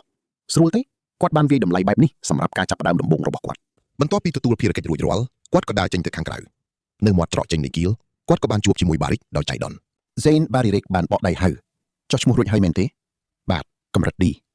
បារីរិកលើកចិញ្ចើមដោយការភ្ញាក់ផ្អើលព្រោះអ្នកថ្មីភាគច្រើនតែងតែចាប់ផ្ដើមពីកម្រិត E ប៉ុណ្ណោះប៉ុន្តែអ្នកត្រួតពិនិត្យបែរជាឲ្យកម្រិត D ទៅវិញគាត់មើលទៅហ្សេនដោយការចាប់អារម្មណ៍ខ្លាំងខ្ញុំប្រាប់ហើយថាអ្នកមិនមែនជាអ្នកវាយតប់ធម្មតាឡើយគាត់ផ្អាកបន្តិចរួចសួរថាតើអ្នកយកកិច្ចសន្យាអ្វីដែរការប្រមូលគ្រឿងផ្សំនៅព្រៃភាគខាងកើតមែនទេហើយទៅម្នាក់ឯងទៀតឬបាទវាមានសុវត្ថិភាពប៉ុន្តែវាហាក់ដូចជាធុញទ្រាន់បន្តិចសម្រាប់អ្នកដែលមានកម្រិត D បារីរិកបានអេះក្បាលរបស់គាត់បន្តិចរួចនិយាយបន្តស្ដាប់ចោះខ្ញុំក៏មានកិច្ចសន្យាកម្ចាត់សម្បុកបិសាចក្នុងទិសដៅតែមួយដែរបើអ្នកចង់យើងអាចធ្វើដំណើរទៅជាមួយគ្នាបានអ្នកប្រមូលរបស់អ្នកទៅចំណែកខ្ញុំជាអ្នកកម្ចាត់ពួកវាផ្លូវគឺតែមួយហានិភ័យគឺការធ្វើដំណើររួមគ្នាបានយូរនិងមានឱកាសកាន់តែច្រើនក្នុងការកត់សម្គាល់អ្វីមួយអត្ថប្រយោជន៍គឺសុវត្ថិភាពនិងព័ត៌មានថ្មីនិងការសង្កេតមើលពីរបៀបដែលអ្នកផ្សងព្រេងធ្វើការងារពិតប្រាកដយល់ព្រមហ្សេនីយីព្រៃភាគខាងកើតវាខុសប្លែកពីតំបន់ភ្នំឆ្ងាយណាស់វាមិនមែនជាទឹកដីដែលគាត់ធ្លាប់ស្គាល់ឡើយហ្សេនដើរបន្តនិងសិក្សាពីវាបន្តតាមរយៈការប្រើសមត្ថភាពមើលកម្ដៅនិងមើលអូរ៉ាក្នុងពេលតែមួយ Barry Rick ដើរនៅក្បែរនិងនិយាយបញ្យល់ឥតឈប់ផ្សិតស្រមោលនេះវាច្រើនតែដុះនៅតាមឫសនៃដើមឈើចាស់ៗគាត់បានបន្តទៀតថាត្រូវរកមើលដើមឈើណាដែលមានសម្បកពណ៌ខ្មៅឬដែលលយចេញមកក្រៅភាគច្រើនគឺមានពួកវាដុះនៅទីនោះឯងគាត់ផ្អាកបន្តិចរួចសួរនាំតើអ្នកមកពីណាដែរហ្សេនមកពីភាគខាងជើងខ្ញុំចាំរឿងនោះបានប៉ុន្តែចុះបើឲ្យជាក់លាក់ជាងនេះវិញមកពីកន្លែងតូចមួយប៉ុណ្ណោះហ្សេននិយាយថាគាត់ចាក់ចេញមកតែម្នាក់ឯងចុះគ្រួសារវិញគ្មានទេហើយនេះគឺជាចំណុចដែលអាចកំបាំងចាប់ផ្ដើមលាតត្រដាងដូច្នេះសូមរងចាំមើលជាមួយខ្ញុំថាតើនឹងមានរឿងអ្វីកើតឡើងបន្តទៀតតើមកតាមដានជាមួយខ្ញុំថាតើហ្សេននឹងលាក់សមត្ថភាពបានដល់ពេលណាព្រោះអ្នកផ្សងព្រេងភាគច្រើនតែងតែមានអាចកំបាំងរៀងខ្លួនបែបនេះឯងពួកគេមកទីនេះដើម្បីចោលអតីតកាលហើយកសាងជីវិតថ្មីហ្សេនក៏យល់ស្របរួចពួកគេក៏បែកផ្លូវគ្នានៅផ្លូវបំបែកដើម្បីទៅបំពេញភារកិច្ចរៀងខ្លួនហ្សេនដើរចូលទៅក្នុងព្រៃជ្រៅម្នាក់ឯងនៅពេលដែលគ្មានអ្នកណាឃើញគេក៏ចាប់ផ្ដើមបន្ធូរបន្ថយការគ្រប់គ្រងខ្លួនឯងបន្តិចដើម្បីប្រើប្រាស់វិញ្ញាណរបស់គេចាប់ផ្ដើមប្រើសមត្ថភាពមើលឃើញអរ៉ារបស់វេទមន្តឬផ្សិតស្រមោលនិងដើមឈើចាស់ចាប់ផ្ដើមបញ្ចេញសញ្ញាពន្លឺដែលមនុស្សធម្មតាមើលមិនឃើញឡើយផ្សិតទាំងនោះបញ្ចេញសញ្ញាខ្សោយប៉ុន្តែហ្សេនចំណាយពេលត្រឹមតែ8នាទីប៉ុណ្ណោះក៏រកឃើញគុម្ពទី1យ៉ាងងាយស្រួលបំផុតគេប្រមូលផលដោយប្រុងប្រយ័ត្នបំផុតមិនឲ្យប៉ះពាល់ដល់ឫសរបស់វាឡើយរយៈពេល2ខែក្នុងព្រៃនេះបានបង្រៀនគេឲ្យស្គាល់ពីរបៀបថែរក្សារុក្ខជាតិបានយ៉ាងស្ទាត់ជំនាញគេធ្លាប់ឮអ្នកប្រមាញ់និយាយថាអ្នកប្រមូលផលដ៏ល្អត្រូវដកយកតែ1ភាគ3ប៉ុណ្ណោះហើយទុក2ភាគ3ទៀតឲ្យវាដុះបន្តដើម្បីរក្សាតុល្យភាពធម្មជាតិគេជួបបិសាចកម្រិត E និង D 2 ទៅ 3 ក្បាលប៉ុន្តែគេជ្រើសរើសដើរវាងពួកវាប៉ុន្តែក៏មានបិសាចមួយក្បាលទៀតចាប់ផ្ដើមតាមដានគេពីក្រោយវាគឺជាឆ្កែព្រៃដែលមានថាមពលវេទមន្តហ្សេនក៏ប្រើសមត្ថភាពបិទបាំងក្លិនរបស់គេភ្លាមធ្វើឲ្យឆ្កែព្រៃនោះវង្វេងផ្លូវនិងឈប់តាមដានគេទៀតត្រឹមតែ2ម៉ោងប៉ុណ្ណោះភារកិច្ចក៏បានបញ្ចប់នៅពេលដែលគេត្រឡប់មកជួប Barrick វិញបុរសម្នាក់នោះកំពុងតែមមាញឹកក្នុងការប្រយុទ្ធជាមួយបិសាចក្នុងរូងភ្នំបិសាចនោះមានទំហំធំជាងអ្វីដែលគេរំពឹងទុកធ្វើឲ្យ Barrick ពិបាកទប់ទល់ហ្សេនក៏សួរដោយភាពស្ងប់ស្ងាត់ថាតើលោកត្រូវការឲ្យខ្ញុំជួយដែរឬទេបន្ទាប់ពីទទួលបានការយល់ព្រមហ្សេនក៏ស្ទុះចូលទៅដោយល្បឿនលឿនបំផុតគេប្រើបច្ចេកទេសចាប់បោកធ្វើឲ្យបិសាចនោះដួលទៅលើដីត្រឹមតែរយៈពេល20វិនាទីប៉ុណ្ណោះ Barrick សម្លឹងមើលដោយភាពភ្ញាក់ផ្អើលព្រោះគេប្រើពេលដល់ទៅ15នាទីទៅហើ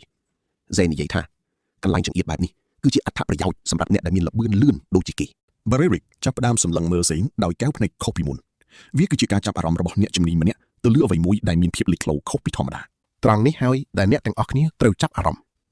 ការសម្ងាត់របស់គេចាប់ផ្ដើមបែកធ្លាយហើយ Barrick និយាយខ្សឹបថាឯងមិនមែនត្រឹមតែកម្រិត D នោះទេអ្នកវាយតម្លៃដាក់បន្ទុកត្រឹមតែកម្រិតដែលឯងបានបង្ហាញប៉ុណ្ណោះ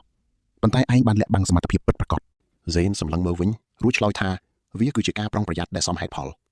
Barrick ក៏យល់ស្របដោយមិនបង្ខិតបង្ខំអ្វីទាំងអស់ព្រោះគេយល់ពីស្ថានភាពបន្ទាប់ពីស្ងាត់មួយសន្ទុះ bà Rick có xua pi mù là hết đại kê mình bằng hai cầm rật bịch Zane còn tại lại tha kê miên hai pho to luôn hỏi bà Rick có mình xua đánh đào thì đại Zane bên chất nâng trả rất bà Rick đại đang khó trứ nâng mình bằng khom nẹt đợt tây bên top mốcពួកគេទាំងពីរក៏បានដើរត្រឡប់ទៅកាន់ទីក្រុង Velda វិញជាមួយគ្នារាល់ថ្ងៃ Zane តែងតែបំពេញភារកិច្ចយ៉ាងម៉ត់ចត់បំផុតគេជ្រើសរើសយកការងារដែលមិនពិបាកពេកហើយក៏មិនងាយស្រួលពេកដើម្បីប្រមូលបន្ទុកបទពិសោធន៍និងកសាងកេរ្តិ៍ឈ្មោះរយៈពេល2សប្តាហ៍ដំបូងគេធ្វើការតែម្នាក់ឯងដើម្បីសិក្សាពីទីក្រុងនិងសមាគមគេរៀនពីរបៀបប្រស្រ័យទាក់ទងជាមួយមនុស្សជុំវិញខ្លួនឲ្យបានកាន់តែល្អប្រសើរជាងមុនរៀងរាល់ល្ងាចគេតែងតែទៅអង្គុយនៅជ្រុងម្ខាងនៃសាលអាហារ Blue Horseshoe គេហូបអាហារបណ្ដើរនិងសង្កេតមើលសកម្មភាពអ្នកផ្សងព្រេងផ្សេងទៀតនៅជុំវិញខ្លួនបណ្ដើរគេស្ដាប់នៅរាល់ព័ត៌មាននិងពាក្យចចាមអារ៉ាមផ្សេងៗក្នុងទីក្រុងមិនថាជារឿងសមាគមចំណាត់ថ្នាក់ឬក៏កម្រិតសមត្ថភាពអ្នកលេងម្នាក់ៗឡើយគេដឹងថាអ្នកបញ្ជាការ Dana Ross គឺជាអ្នកប្រើដាវកម្រិត B ដែលមានភាពម៉ឺងម៉ាត់និងយុត្តិធម៌បំផុតគាត់មិនចូលចិត្តអ្នកដែលលាក់សមត្ថភាពឡើយប៉ុន្តែគាត់ក៏យល់ពីមូលហេតុដែរក្នុងចំណោមអ្នកកម្រិត D ដែលខ្លាំងជាងគេគឺមានបងប្អូនត្រកូល FTH និងក្មេងស្រីម្នាក់ឈ្មោះ Leah ពួកគេម្នាក់សុទ្ធតែមានក្រុមផ្ទាល់ខ្លួននិងមានគីឈ្មោះល្បីល្បាញចំណែកឯគ្រូមន្តអាគមវិញគឺមាន2នាក់ម្នាក់មានចរិតមិនសូវល្អឡើយប៉ុន្តែម្នាក់ទៀតគឺជាបុរសចំណាស់ដែលមានភាពស្ងប់ស្ងាត់បំផុតបន្ទាប់ពី2សប្តាហ៍កន្លងផុតទៅឈ្មោះរបស់ Zane ក៏ចាប់ផ្ដើមត្រូវបានគេចងចាំមិនមែនដោយសារតែជ័យជំនះដ៏អស្ចារ្យនោះទេប៉ុន្តែគឺដោយសារតែល្បឿននៃការបញ្ចប់ភារកិច្ចរបស់គេភារកិច្ចដែលគេត្រូវចំណាយពេល3ថ្ងៃតែ Zane អាចបញ្ចប់វាបានក្នុងរយៈពេលត្រឹមតែ1ថ្ងៃប៉ុណ្ណោះ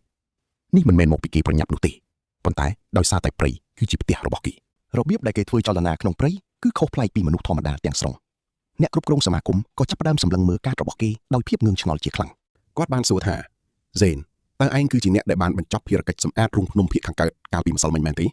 គេក៏ឆ្លើយថាបាទគឺខ្ញុំធ្វើម្នាក់ឯងអ្នកគ្រប់គ្រងភ្ញាក់ផ្អើលព្រោះការងារនោះត្រូវការមនុស្សមួយក្រុម Zane ក៏ប្រាប់ថារូងភ្នំនោះមិនជ្រៅឡើយហើយបិសាចក៏មិនសូវជាខ្លាំងក្លាប៉ុន្មានដែរគេបន្តថាបើសិនជាយើងមានយុទ្ធសាស្ត្រល្អបិសាចកម្រិត D មិនមែនជាបញ្ហាឡើយអ្នកគ្រប់គ្រងក៏កត់ត្រាទុករួចសម្លឹងមើលគេដោយភាពមិនអស់ចិត្តតើអ្នកទាំងអស់គ្នាគិតថា Zane គួរតែចូលរួមជាមួយក្រុមរបស់គេទេមកមើលការសម្រេចចិត្តរបស់គេទាំងអស់គ្នានៅថ្ងៃទី20 Barrick ក៏បានមករក Zane បន្ទាប់ពីគេត្រឡប់មកពីធ្វើការវិញពួកគេទាំងពីរក៏បានទៅអង្គុយជជែកគ្នានៅជ្រុងម្ខាងក្នុងហាងស្រារបស់សមាគម Barrick ក៏មងស្រាចំណែក Zane ក៏មងទឹកធម្មតាដើម្បីកុំឲ្យមានការសង្ស័យតាមពិតទៅជាតិអាល់កុលគ្មានឥទ្ធិពលអ្វីមកលើរាងកាយរបស់គេឡើយ Barrick និយាយដោយត្រង់ៗថាគេបានសង្កេតមើល Zane អស់រយៈពេល3សប្តាហ៍មកហើយគេឃើញថា Zane រីកចម្រើនលឿនពេកសម្រាប់អ្នកផ្សងព្រេងកម្រិត D ធម្មតាម្នាក់នេះមិនមែនជាការចោទប្រកាន់នោះទេប៉ុន្តែវាគឺជាការពិតជាក់ស្ដែង Zane ក៏ឆ្លើយតបវិញយ៉ាងខ្លីថានោះគឺមកពីគេខំប្រឹងប្រែងធ្វើការខ្លាំងពេកប៉ុណ្ណោះ Barrick ក៏ប្រាប់ថាគេមានក្រុមតូចមួយដែលមានសមាជិក3នាក់ពួកគេតែងតែទទួលយកភារកិច្ចកម្រិត C ដែលជួនកាលវាពិតជាពិបាកខ្លាំងណាស់បើគ្មានសមាជិកទី4គេបន្តថាបើសិនជា Zane ឡើងដល់កម្រិត C ក្នុងខែក្រោយគេចង់ឲ្យ Zane ចូលរួមជាមួយក្រុមរបស់គេ Zane ចាប់ផ្ដើមគិតគូរពីផលចំណេញនិងផលប៉ះពាល់យ៉ាងម៉ត់ចត់បំផុតការចូលរួមជាក្រុមមានន័យថាគេនឹងត្រូវចំណាយពេលជាមួយអ្នកដទៃច្រើនជាងមុនវាអាចធ្វើឲ្យគេងាយនឹងត្រូវគេចាប់ចំណុចខុសប្លែកបានប៉ុន្តែវាក៏ផ្ដល់ផលល្អច្រើនដែរភារកិច្ចកម្រិត C នឹងផ្ដល់ពិន្ទុបទពិសោធន៍កាន់តែច្រើននឹងជួយឲ្យគេល្បីឈ្មោះបានលឿន Zane ក៏ឆ្លើយថាចាំមើលសិនទៅគេនឹងផ្ដល់ចម្លើយនៅពេលក្រោយ Barrick ក៏សួរបញ្ជាក់ឲ្យច្បាស់ Zane ក៏ឆ្លើយថាក្នុងរយៈពេល1ខែទៀតគេនឹងផ្ដល់ចម្លើយឲ្យបានច្បាស់លាស់បំផុត Barrick ក៏យល់ព្រមតាមនោះគេមិនបង្ខិតបង្ខំឡើយនៅថ្ងៃទី35ថាមពលរបស់ Zane ក៏បានកើនឡើងដល់កម្រិតខ្ពស់បំផុតពិន្ទុបទពិសោធន៍របស់គេគឺ 3800 លើ 4000 ហើ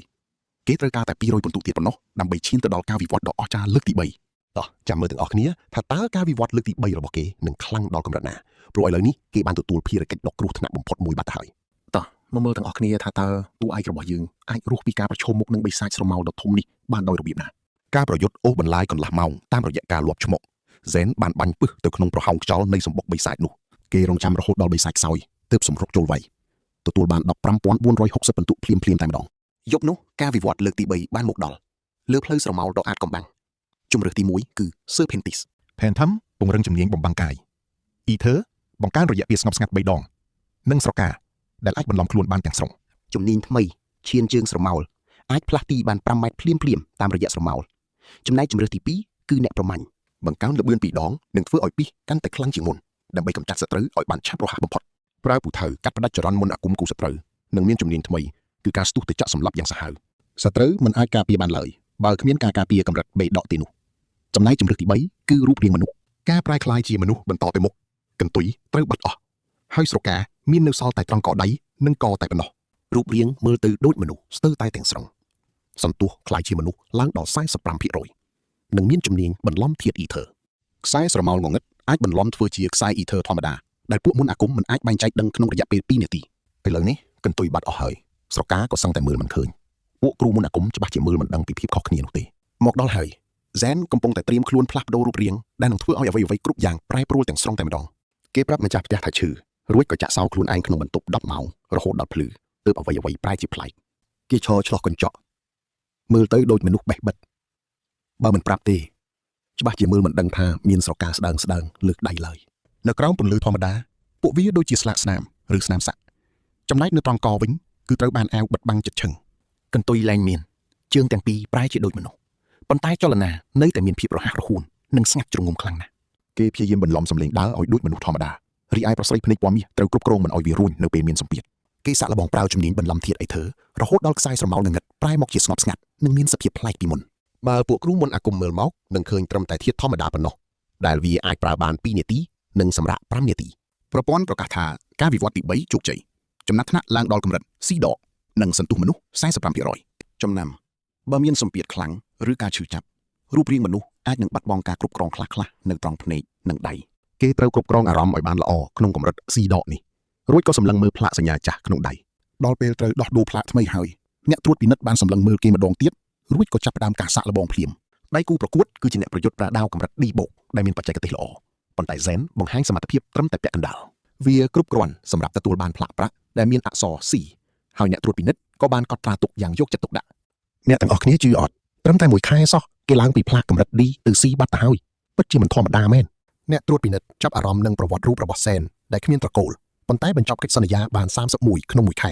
គេបញ្ចប់កិច្ចសន្យាមុនកំណត់ហើយថែមទាំងសម្រេចបានការងារដែលខ្ពស់ជាងកម្រិតខ្លួនឯងរហូតដល់2ដងទៀតផងមេបញ្ជាការចាប់ផ្ដើមតាមដានឯងហើយតែមិនបាច់បារម្ភទេគាត់គ្រាន់តែចូលចិត្តមើលអ្នកចំណូលថ្មីដែលមានសមត្ថភាពប៉ុណ្ណោះប៉ុន្តែគុំលាក់សមត្ថភាពពិតប្រាកដយូរពេកអីដាណារ៉ូសមិនចូលចិត្តការភ្ញាក់ផ្អើលដែលមិនបានត្រៀមទុកមុនឡើយហ្សែនទទួលយកការណែនាំនោះរួចក៏ចាក់ចេញពីបន្ទប់ជាមួយផ្លាកសញ្ញាកម្រិតសេដកយ៉ាងមានទំនុកចិត្តនៅជាន់ទី1គេបានជួបនឹងបារេរិកដែលកំពុងតែភ្ញាក់ផ្អើលពេលឃើញផ្លាកកម្រិត C ក្នុងដៃរបស់គេបារេរិកសម្លឹងមើលយ៉ាងយូររួចសួររំលឹកពីការសន្យាកាលពីខែមុនដែលហ្សែនធ្លាប់បាននិយាយប្រាប់គេហ្សែនគិតមួយសន្ទុះ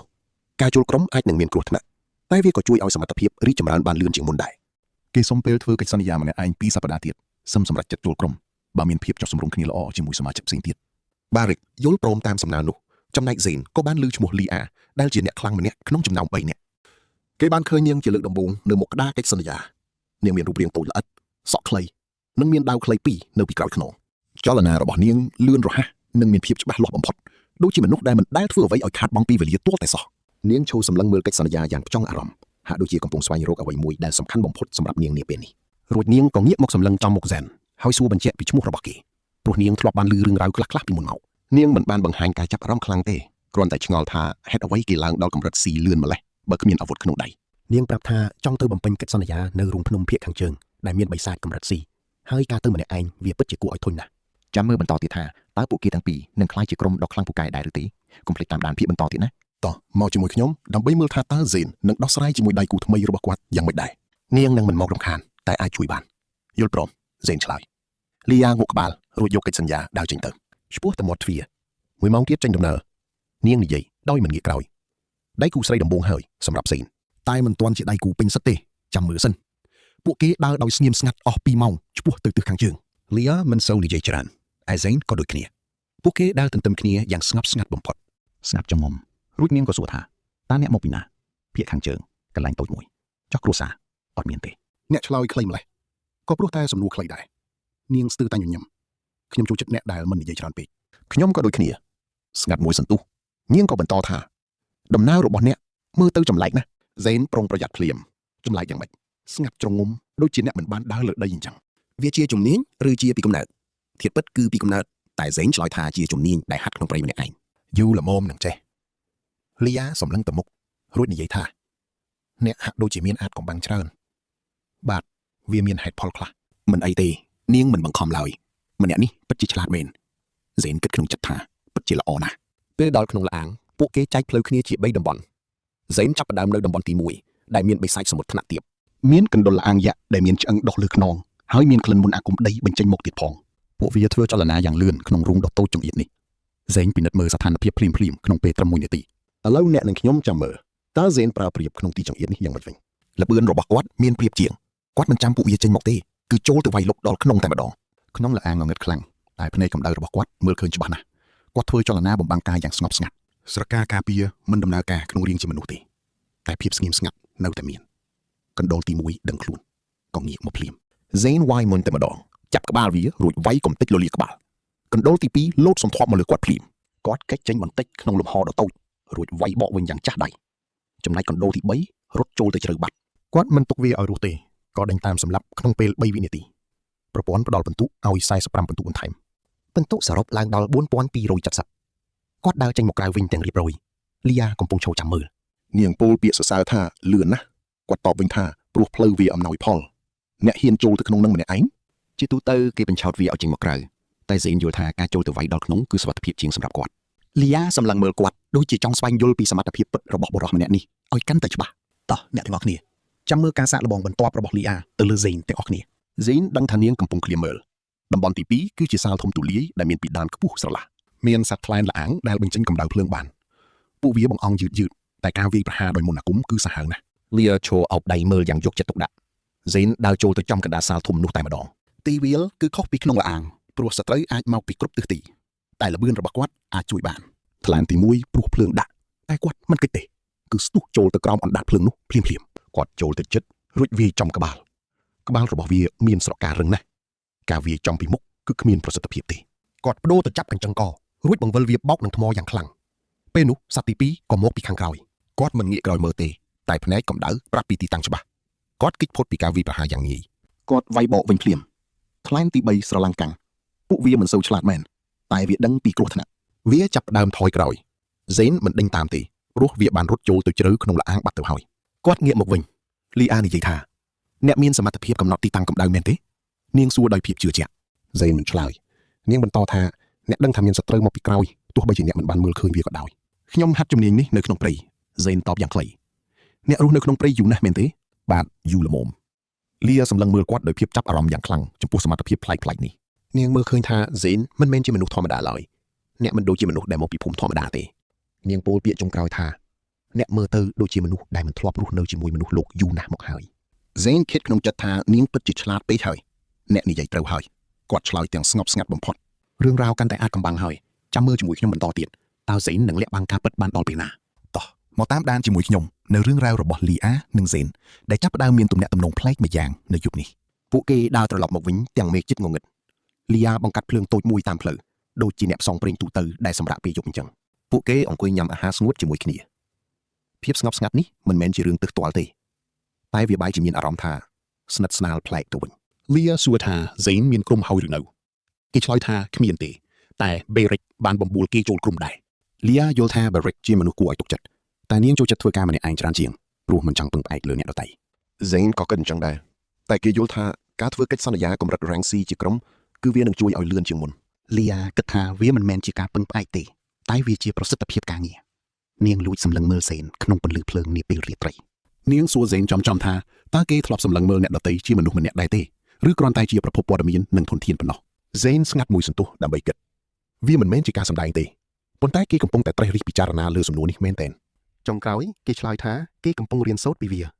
លីអាសម្លឹងមើលភ្នក់ភ្លើងហើយយល់ថាវាជាចម្លើយដ៏ចម្លែកមួយប៉ុន្តែនាងទទួលស្គាល់ថាវាជាចម្លើយដ៏ស្មោះត្រង់នាងចូលចិត្តភាពស្មោះត្រង់បែបនេះទោះបីជាវាស្ដាប់ទៅចម្លែកបន្តិចក៏ដោយភាពស្ងប់ស្ងាត់គ្របដណ្ដប់ម្ដងទៀតមានតែសំឡេងឆេះនៃភ្នក់ភ្លើងនិងសំឡេងសត្វយំបន្ទាប់មកលីអាក៏ហៅឈ្មោះហ្សេនម្ដងទៀតនាងនិយាយថាបើបារ៉េកបង្កើតក្រុមនាងនឹងចូលរួមដែរតែក្នុងលក្ខខណ្ឌថាហ្សេនត្រូវតែនៅទីនោះហ្សេនឆ្ងល់ថាហេតុអ្វីជាគេលីអាឆ្លើយយ៉ាងសាមញ្ញថាព្រោះហ្សេនជាមនុស្សដែលនាងមិនចាំបាច់ត្រីបញ្ចូលច្រើនគេដឹងកលៈទេសៈនិងមិនសូវនិយាយច្រើនឥតប្រយោជន៍នាងឲ្យតម្លៃលើភាពស្ងប់ស្ងាត់របស់គេខ្លាំងណាស់ហ្សេនយល់ភ្លាមថានោះក៏ព្រោះតែលីអាក៏មានចរិតបែបនឹងដូចគ្នាដែរហ្សេនយល់ព្រមថានឹងទៅប្រាប់បារិកវិញលីអាងក់ក្បាលរួចក៏បែរទៅសម្លឹងមើលភ្នក់ភ្លើងបន្តទៀតយ៉ាងស្ងប់ស្ងាត់បំផុតហ្សេនចាប់អារម្មណ៍ថាលីអាជាមនុស្សដំបូងដែលមិនផ្លាស់ប្ដូរអូរ៉ាពេលនៅជិតគេនេះពិតជាគួរឲ្យចាប់អារម្មណ៍ខ្លាំងណាស់សម្រាប់គេមួយសប្តាហ៍ក្រោយមកនៅឯសមាគមត្រៀមខ្លួនទៅព្រោះហ្សេនជិតបានជួបនឹងសមាជិកថ្មីម្នាក់ទៀតហើយពេលកំពុងមើលបញ្ជីកិច្ចសន្យាគេស្រាប់តែធំក្លិនអ្វីម្យ៉ាងដែលប្លែកខុសពីមនុស្សទូទៅគឺក្លិនដ៏ស្រទន់និងកក់ក្ដៅបំផុតវាជាក្លិនដែលមានលក្ខណៈដូចជាពពួកសត្វឆ្មាដែលគេអាចសម្គាល់បានភ្លាមតាមរយៈវិញ្ញាណដឹងក្លិនដ៏មុតស្រួចរបស់គេងាកក្រោយទៅក៏ឃើញក្មេងស្រីតូចម្នាក់ដែលមានសក់ពណ៌ទង់ដែងចងជាកន្ទុយសេះយ៉ាងស្អាតប្លែកភ្នែកតែម្ដងអ្វីដែលពិសេសគឺនាងមានត្រចៀកឆ្មាពណ៌ក្រហមនិងកន្ទុយដែលមានរោមទន់រលោងនៅពីក្រោយខ្នងរបស់នាងទៀតផង ភ្នែករបស់នាងមានពណ៌លឿងដូចត្បូង Amber ហ្សេនដឹងភ្លាមថានាងគឺជាមនុស្សគល់សម្ព័ន្ធឆ្មាឬហៅថា Feline នឹងឯងនាងឈរនៅមុខក្តារកិច្ចសន្យាទាំងអាការៈវង្វេងវង្វាន់ហាក់ដូចជាទើបតែមកដល់ទីក្រុងថ្មីថ្មោងហើយមិនទាន់ដឹងថាត្រូវធ្វើអ្វីបន្តហ្សេនសង្កេតឃើញផ្លាកសញ្ញានៅចង្កេះរបស់នាងគឺ Rank E ដែលទើបតែចុះឈ្មោះថ្មីមិនទាន់មានស្នាមឆ្កូតសំបីតែបន្តិចនាងងើបមុខមកប្រសពភ្នែកជាមួយហ្សេនគេក៏ងាកចេញភ្លាមព្រោះវាមិនមែនជាទម្លាប់របស់គេដែលត្រូវសម្លឹងមើលនរណាម្នាក់យូរពេកនោះទេស្រាប់តែនាងដើរមកជិតគេហើយសួរដោយសំឡេងតិចទាំងរុញរាថាតើគួរជ្រើសរើសកិច្ចសន្យានៅទីនេះដោយរបៀបណាទៅនាងមិនដឹងពីរបៀបកំណត់កម្រិតភាពលំបាកដោយសារមិនទាន់មានបទពិសោធន៍នាងដើរមករកសេនចំតែម្ដងហាក់ដូចជាទុកចិត្តគេខ្លាំងហ្សេនសួរត្រឡប់ទៅវិញថាហេតុអីបានជាជ្រើសរើសសួរគេក្មេងស្រីនោះព្រិចភ្នែករួចឆ្លើយថាមកពីហ្សេនមើលទៅដូចជាអ្នកចេះដឹងច្រើន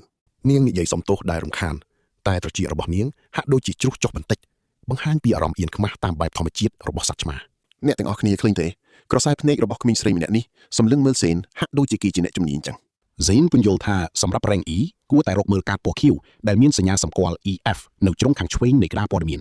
ននាងមើលតាមរួចក៏សួរបន្តថាចុះក្នុងចំណោមកាតទាំងនោះតើគួររើសយកមួយណាដែលល្អបំផុតសម្រាប់នាងទៅវិញហ្សេនសួរពីសមត្ថភាពរបស់នាងឆ្លើយថាខ្លួនឯងរត់លឿននិងមានវិញ្ញាណដឹងរហ័សដូចជាពួកអ្នកតាមដានសត្វព្រៃអញ្ចឹងគួរតែរើសយកការងារស៊ើបការដែលមានសញ្ញាពណ៌បៃតងនៅជ្រុងខាងលើនៃកាតកិច្ចសន្យានីមួយៗនាងងក់ក្បាលអរគុណហើយត្រចៀករបស់នាងក៏ងើបឡើងវិញភ្លាមបង្ហាញពីអារម្មណ៍ដែលសប្បាយចិត្តជាងមុនខ្លាំងណាស់ហ្សេនចាប់អារម្មណ៍ថាអារម្មណ៍របស់មនុស្សឆ្មាគឺងាយស្រួលមើលណាស់បន្ទាប់មកគីក៏ត្រឡប់មកមើលការងាររបស់ខ្លួនឯងវិញលុះដល់ពេលល្ងាចហ្សេនក៏បានឃើញនាងម្ដងទៀតនៅក្នុងហាងអាហារនាងកំពុងអង្គុយញ៉ាំម្នាក់ឯងទាំងអាការៈស្ងប់ស្ងាត់បំផុតតន្ទុយរបស់នាងគ្រវីយឺតតាមចង្វាក់នៃការគិតហ្សេនទៅអង្គុយនៅតុប្រចាំរបស់គេរហូតដល់10នាទីក្រោយមកនាងក៏មើលឃើញគេនៅទីនោះដែរនាងរុញរាមួយសន្ទុះរួចក៏សម្រេចចិត្តដើរមកសុំអង្គុយជាមួយហ្សេនដែលគេក៏យល់ព្រមយ៉ាងរហ័សក្មេងស្រីនោះណែនាំខ្លួនថាឈ្មោះ Kira Thal មកពីខេត្ត Lyson ចំណែកឯហ្សេនវិញក៏ប្រាប់ឈ្មោះគេទៅនាងវិញ Kira ញ៉ាំអាហារយ៉ាងមានរបៀបបំផុតនាងប្រាប់ថាទីក្រុង Velda នេះធំខ្លាំងណាស់ព្រោះនេះជាថ្ងៃដំបូងរបស់នាងមើលទៅនាងហាក់ដូចជាកំពុងព្យាយាមសម្របខ្លួនទៅនឹងបរិយាកាសថ្មីដែលអ៊ូអរនិងប្លែកភ្នែកសម្រាប់នាងខ្លាំងណាស់ហ្សេនគ្រាន់តែងក់ក្បាលស្ដាប់នាងនិយាយយ៉ាងស្ងប់ស្ងាត់ហាក់ដូចជាកំពុងពិចារណាអ្វីម្យ៉ាងនៅក្នុងចិត្តរបស់គេម្នាក់ឯងហើយនេះគ្រាន់តែជាការចាប់ផ្ដើមនៃដំណើរផ្សងព្រេងរបស់ពួកគេប៉ុណ្ណោះតោះចាំមើលថាមានអ្វីកើតឡើងបន្តទៀតជាមួយខ្ញុំមកអ្នកទាំងអស់គ្នាថ្ងៃនេះយើងនឹងមកតាមដានសាច់រឿងមួយដែលអាចកំបាំងបំផុតវាជារឿងចម្លែកដែលទើបមកដល់ទីក្រុងលើកដំបូងតែរឿងច្រើនម្ល៉េះទើបតែមកដល់សោះឡើងបានដល់សាក់សេហើយមែនទេនាងពិនិត្យមើលផ្លាកសញ្ញារបស់គេយ៉ាងលឿនតើគេធ្វើវាបានយ៉ាងម៉េចប្រហែលមកពីសម្រុកធ្វើបេសកកម្មច្រើនពេកហើយនាងសម្លឹងមើលគេក្នុងក្រសែភ្នែកដែលពោពេញទៅដោយការចង់ដឹងចង់ឃើញដូចជាកំពុងសិក្សាអ្វីម្យ៉ាងដែលប្លែកនាងបាននិយាយថាលោកមើលទៅរៀងចម្លែកបន្តិចហើយគេតបថាក៏ធ្លាប់មានគេនិយាយបែបនឹងដាក់ខ្ញុំដែរប៉ុន្តែនាងបញ្ជាក់ថាមិនមែនចម្លែកក្នុងផ្លូវមិនល្អទេគ្រាន់តែខុសពីគេបន្តិចត្រចៀករបស់នាងចាប់ផ្ដើមកម្រើកដោយការងឿងឆ្ងល់លោកហ្សេនក្លិនរបស់លោកមិនដូចអ្នកផ្សងព្រេងដទៃទៀតនោះទេក្នុងចិត្តរបស់គេចាប់ផ្ដើមប្រុងប្រយ័ត្នភ្លាមប៉ុន្តែខាងក្រៅនៅតែរក្សាភាពស្ងប់ស្ងាត់ដដែលតើខ្ញុំមានក្លិនបែបណាទៅនាងផ្អៀងក្បាលបន្តិចរួចតបថាវាដូចជាក្លិនព្រៃឈើនិងមានក្លិនអ្វីម្យ៉ាងផ្សេងទៀតដែលខ្ញុំមិនអាចកំណត់បានឡើយនាងនៅស្ងៀមមួយសន្ទុះពូជអម្បូ Felon មានញៀនដឹងក្លិនខ្លាំងណាស់ប៉ុន្តែជួនកាលមានអ្វីម្យ៉ាងដែលខុសប្លែកពីធម្មតាដែលនាងមិនអាចបកស្រាយបានចាំមើលត្រង់នេះឲ្យច្បាស់ព្រោះរឿងក្លិននេះអាចនឹងធ្វើឲ្យអាតកំបាំងរបស់គេត្រូវបែកធ្លាយគេប្រើថ្នាំបំបត្តិក្លិនដើម្បីបន្លំភ្នែកពួកសត្វព្រៃតែសម្រាប់ពួក Felon គឺមិនទាន់អស់ឡើយដោយសារពួក Felon មានញៀនដឹងខ្លាំងពេកទើបការបិទបាំងក្លិនរបស់គេមិនទាន់បានល្អឥតខ្ចោះនាងមានអារម្មណ៍ថាមានអ្វីម្យ៉ាងប្លែកទោះបីជានាងមិនដឹងថាវាជាអ្វីក៏ដោយគេបានតបទៅវិញយ៉ាងធម្មតាថាប្រហែលមកពីខ្ញុំរស់នៅក្នុងព្រៃគ្រោះថ្នាក់អស់រយៈពេលជាយូរមកហើយ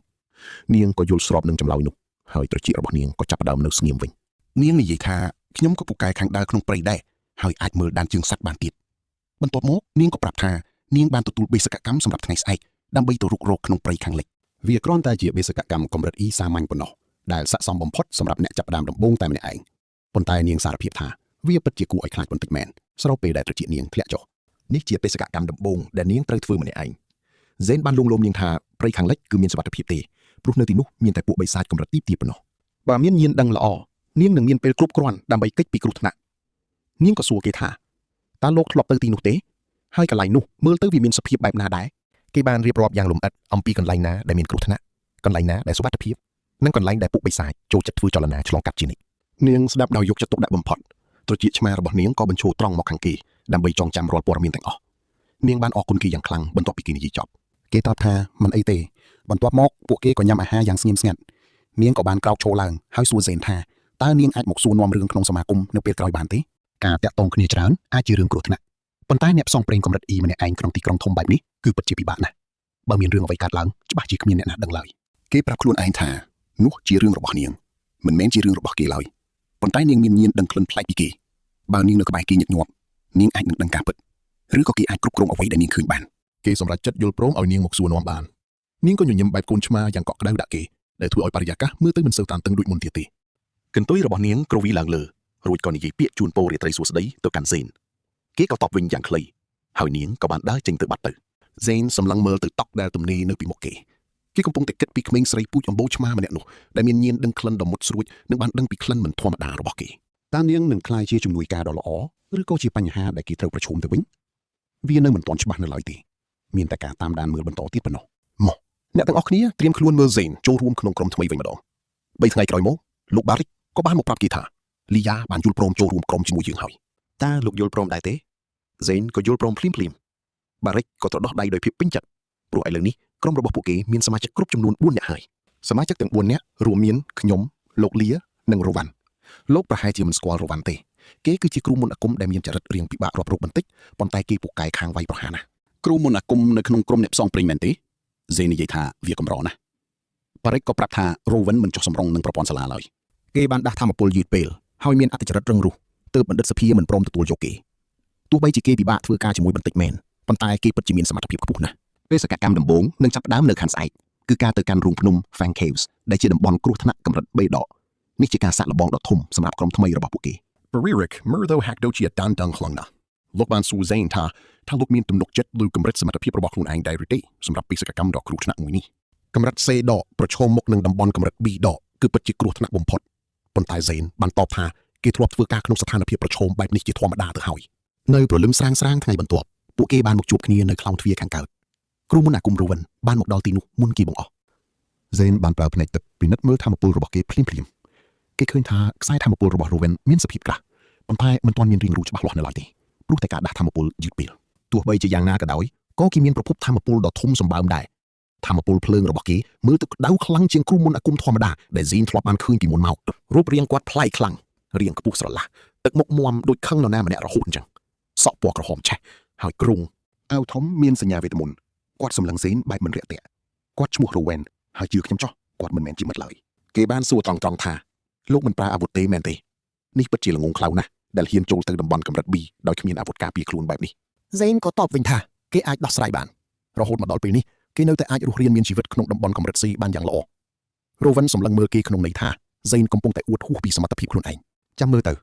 Zane ក៏យល់ស្របតាមសម្ដីរបស់ Barrick ថាបុរសម្នាក់នេះពិតជាមានចរិតពិបាករករកមែនប៉ុន្តែគេជាមនុស្សត្រង់ដែលហ៊ាននិយាយអ្វីដែលគេគិតចេញមកចំដែលគេគោរព Rowan គ្រាន់តែបញ្ចេញសម្លេងក្នុងដើមកបន្តិចរួចក៏ជប់ខ្វល់ខ្វាយពីអ្វីដែលនឹងកើតឡើងចំពោះ Zane ទៀតឡើយបន្ទាប់មក Lia និង Barrick ក៏បានមកដល់ដែរសមាជិកក្រុមទាំងអស់បានមកជួបជុំគ្នាគ្រប់ចំនួនហើយនៅពេលដែលពួកគេមកដល់តំបន់កម្រិត B ដក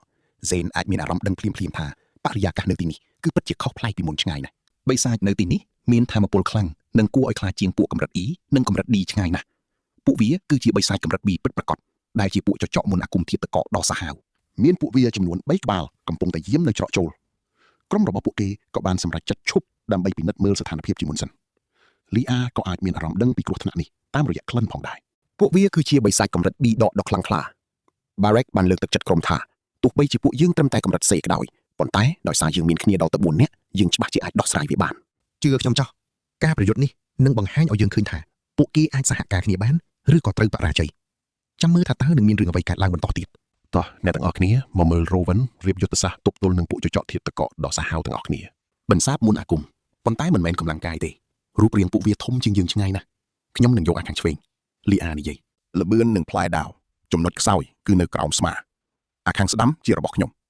Barrick បង្ហាញដាវនិងខែលរបស់គាត់ខ្ញុំនឹងទប់វាគ្រប់គ្នាដៀងភ្នែកមើល Zane អាមួយកណ្ដាលជារបស់ខ្ញុំគាត់និយាយ Rowan ប្រើភ្លើងបញ្ឆោតទៅខ្ញុំនឹងចូលទៅ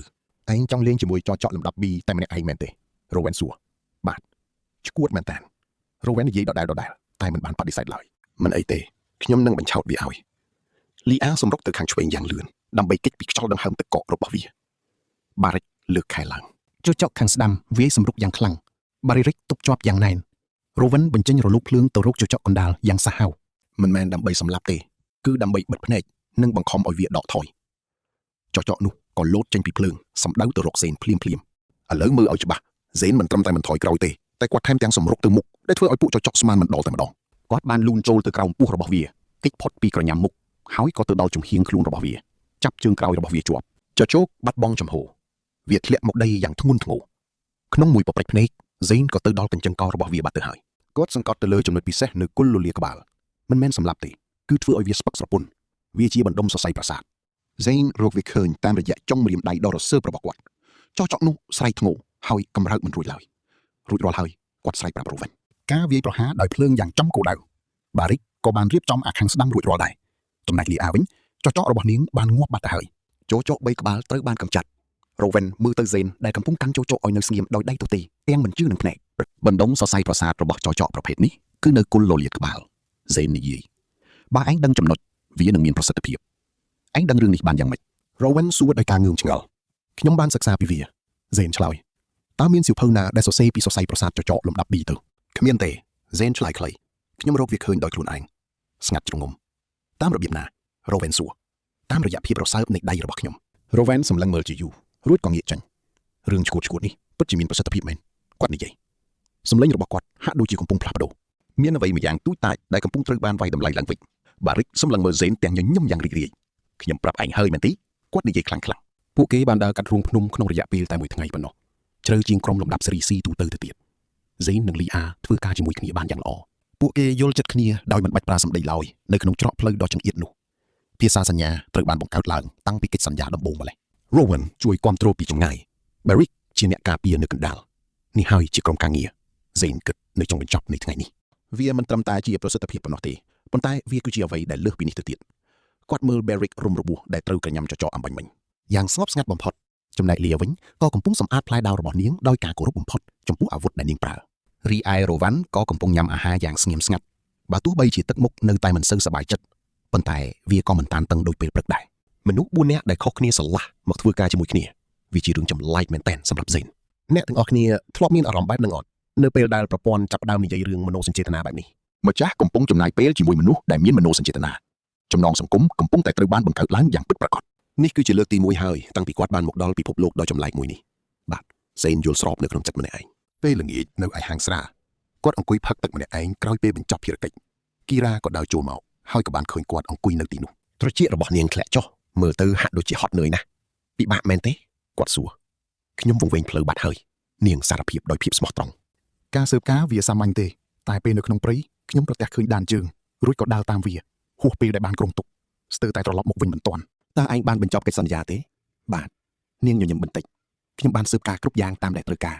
រគ្រាន់តែវាប្រើពេលយូរបន្តិចប៉ុណ្ណោះល្អណាស់សេនីយីនាងបានដាក់ដបកែវតូចមួយនៅពីមុខគាត់ខ្ញុំរកវាឃើញនៅក្នុងព្រៃវាជាវត្ថុដ៏មានតម្លៃបំផុតអ្នកដើរព្រៃនិយាយថាវាជាផ្កាធាតុអាកាសដ៏កម្រដែលពួកអ្នកលេងអាគមត្រូវការបំផុតឯងធ្លាប់បានជួយណែនាំខ្ញុំកាលពីមុននេះគឺជាកាដូថ្លែងអំណរគុណសេនមើលទៅដបនោះនៅក្នុងជីវិតមុនកម្រមានអ្នកណាឲ្យកាដូគាត់ណាសូម្បីតែមិត្តភក្តិក៏គ្មានដែរសូម្បីតែឆ្មារបស់អ្នកជិតខាងក៏ធ្លាប់ពំកណ្ដុរងាប់មកឲ្យគាត់ដែរឯមិត្តរួមការងារវិញក៏ធ្លាប់ឲ្យកាដូដែលគ្មានន័យអ្វីទាំងអស់សម្រាប់ថ្ងៃខួបកំណើតឯងមិនចាំបាច់ធ្វើបែបនេះទេគាត់និយាយខ្ញុំឲ្យរួចហើយគីរ៉ាតបវិញ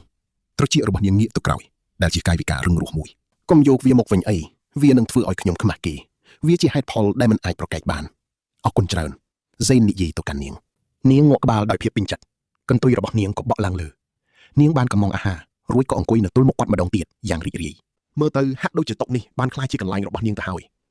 យសេនមើលដបផ្កានោះនៅក្នុងដៃវាពិតជាមានតម្លៃណាស់សម្រាប់នាងហេតុអ្វីក៏ជាខ្ញុំគីរ៉ាគាត់សួរនាងសម្លឹងមើលមកគាត់វិញដោយកែវភ្នែកដូចជាសត្វឆ្មាដែលពិបាកនឹងស្មានដឹងពីចិត្តរបស់នាងណាស់ពីព្រោះលោកគឺជាមនុស្សដំបូងគេដែលជួយខ្ញុំដោយមិនចង់បានអ្វីត្រឡប់មកវិញនាងនិយាយគ្រាន់តែជួយដោយចិត្តស្មោះប៉ុណ្ណោះជឿខ្ញុំចោះវាទើបតែចាប់ដើមតោះមកតាមដានទាំងអស់គ្នាតើហ្វេឡនដឹងដោយរបៀបណាសេនឆ្ងល់ថាតើនាងអាចដឹងថាគេកុហកមែនទេនាងក្រវីក្បាលតិចក្លិនខ្លួនមនុស្សផ្លាស់ប្ដូរជានិច្ចដូច្នេះហើយបានជានាងដឹងថាសេននិយាយការពិតអ្វីដែលពិសេសជាងនេះគឺចេតនាដ៏ស្មោះត្រង់វាជាសមត្ថភាពដ៏មុតស្រួចនិងជាការគំរាមកំហែងក្នុងពេលតែមួយសេនបានទុកដបថ្នាំក្នុងហៅប៉ៅគេត្រូវតែប្រយ័ត្នបំផុតបើទោះបីជាមានម៉ាស់បិទក្លិនជាប់ខ្លួនក៏ដោយតែនាងនៅតែមានអារម្មណ៍មិនធម្មតាបើទោះជាមានម៉ាស់បិទក្លិនទីក្រុងវែលដាបានទទួលយកគេដូចជាមនុស្សធម្មតាម្នាក់មកមើលត្រង់នេះ ការទទួលយកដោយស្ងប់ស្ងាត់បំផុតគ្រាន់តែជាឈ្មោះម្នាក់លើក្តារសមាគមជាអ្នកប្រមាញ់កម្រិតសេ គេបញ្ចប់កិច្ចសន្យាតាន់ពេលជាមួយក្រុម4នាក់ពេលខ្លះក៏មាន5នាក់ដែរនៅពេលដែលគីរ៉ាចូលរួមជាមួយ មនុស្ស5នាក់ដែលមិនដឹងថាហ្សេនជាអ្វីឡើយមនុស្សទាំងនោះកំពុងតែសាំនឹងវត្តមានរបស់គេជាបណ្ដើហើយបរោះដែលគ្មានត្រកូលសក់ពណ៌ប្រាក់ភ្នែកពណ៌មាសគេអង្គុយក្បែរបង្អួចក្នុងផ្ទះសំណាងសេះឃីវនាពេលរាត្រីពេលយប់ដ៏ស្ងប់ស្ងាត់ប្រព័ន្ធបង្ហាញថាពិន្ទុ AP សរុបមាន 5100 ឆ្ពោះទៅកាន់ការវិវត្តថ្មីបើអ្នកឆ្ងល់ដូចខ្ញុំគេចិត្តដល់ការវិវត្តទី4ហើយដំណាក់កាលមនុស្សពាក់កណ្ដាលពុះដែលមានកម្រិតខ្ពស់ជាងមុនការខ្លាញ់បន្លំក្លិននិងខ្លាយជាអចិន្ត្រៃយ៍ចិត្តដល់ហើយគេសម្លឹងមើលដបផ្កាអេធើដែលដាក់នៅលើតុពន្លឺពណ៌ខៀវក្នុងដបនោះហាក់ដូចជាមានជីវិតហេតុអីក៏ជាខ្ញុំសំណួរនេះនៅតែវិលវល់ក្នុងចិត្តគេជានិច្ចគេត្រូវតែស្វែងយល់ពីវាមិនមែនអំពីរឿងបិសាចឬមន្តអាគមឡើយប៉ុន្តែគឺត្រូវស្វែងយល់អំពីមនុស្សវិញវាពិតជាពិបាកណាស់នៅខាងក្រោយបង្អួចទីក្រុងវែលដាកំពុងតែដកដង្ហើមក្នុងភាពស្ងប់ស្ងាត់នៃរាត្រីជីវិតរាប់ពាន់កំពុងដំណើរការបុគ្គលិកធនាគារលីជុនហូមិនដែលខ្លាយជាចំណែកនៃជីវិតទាំងនោះឡើយហ្សេនកំពុងរៀនសូត្រជួបគ្នាទៀត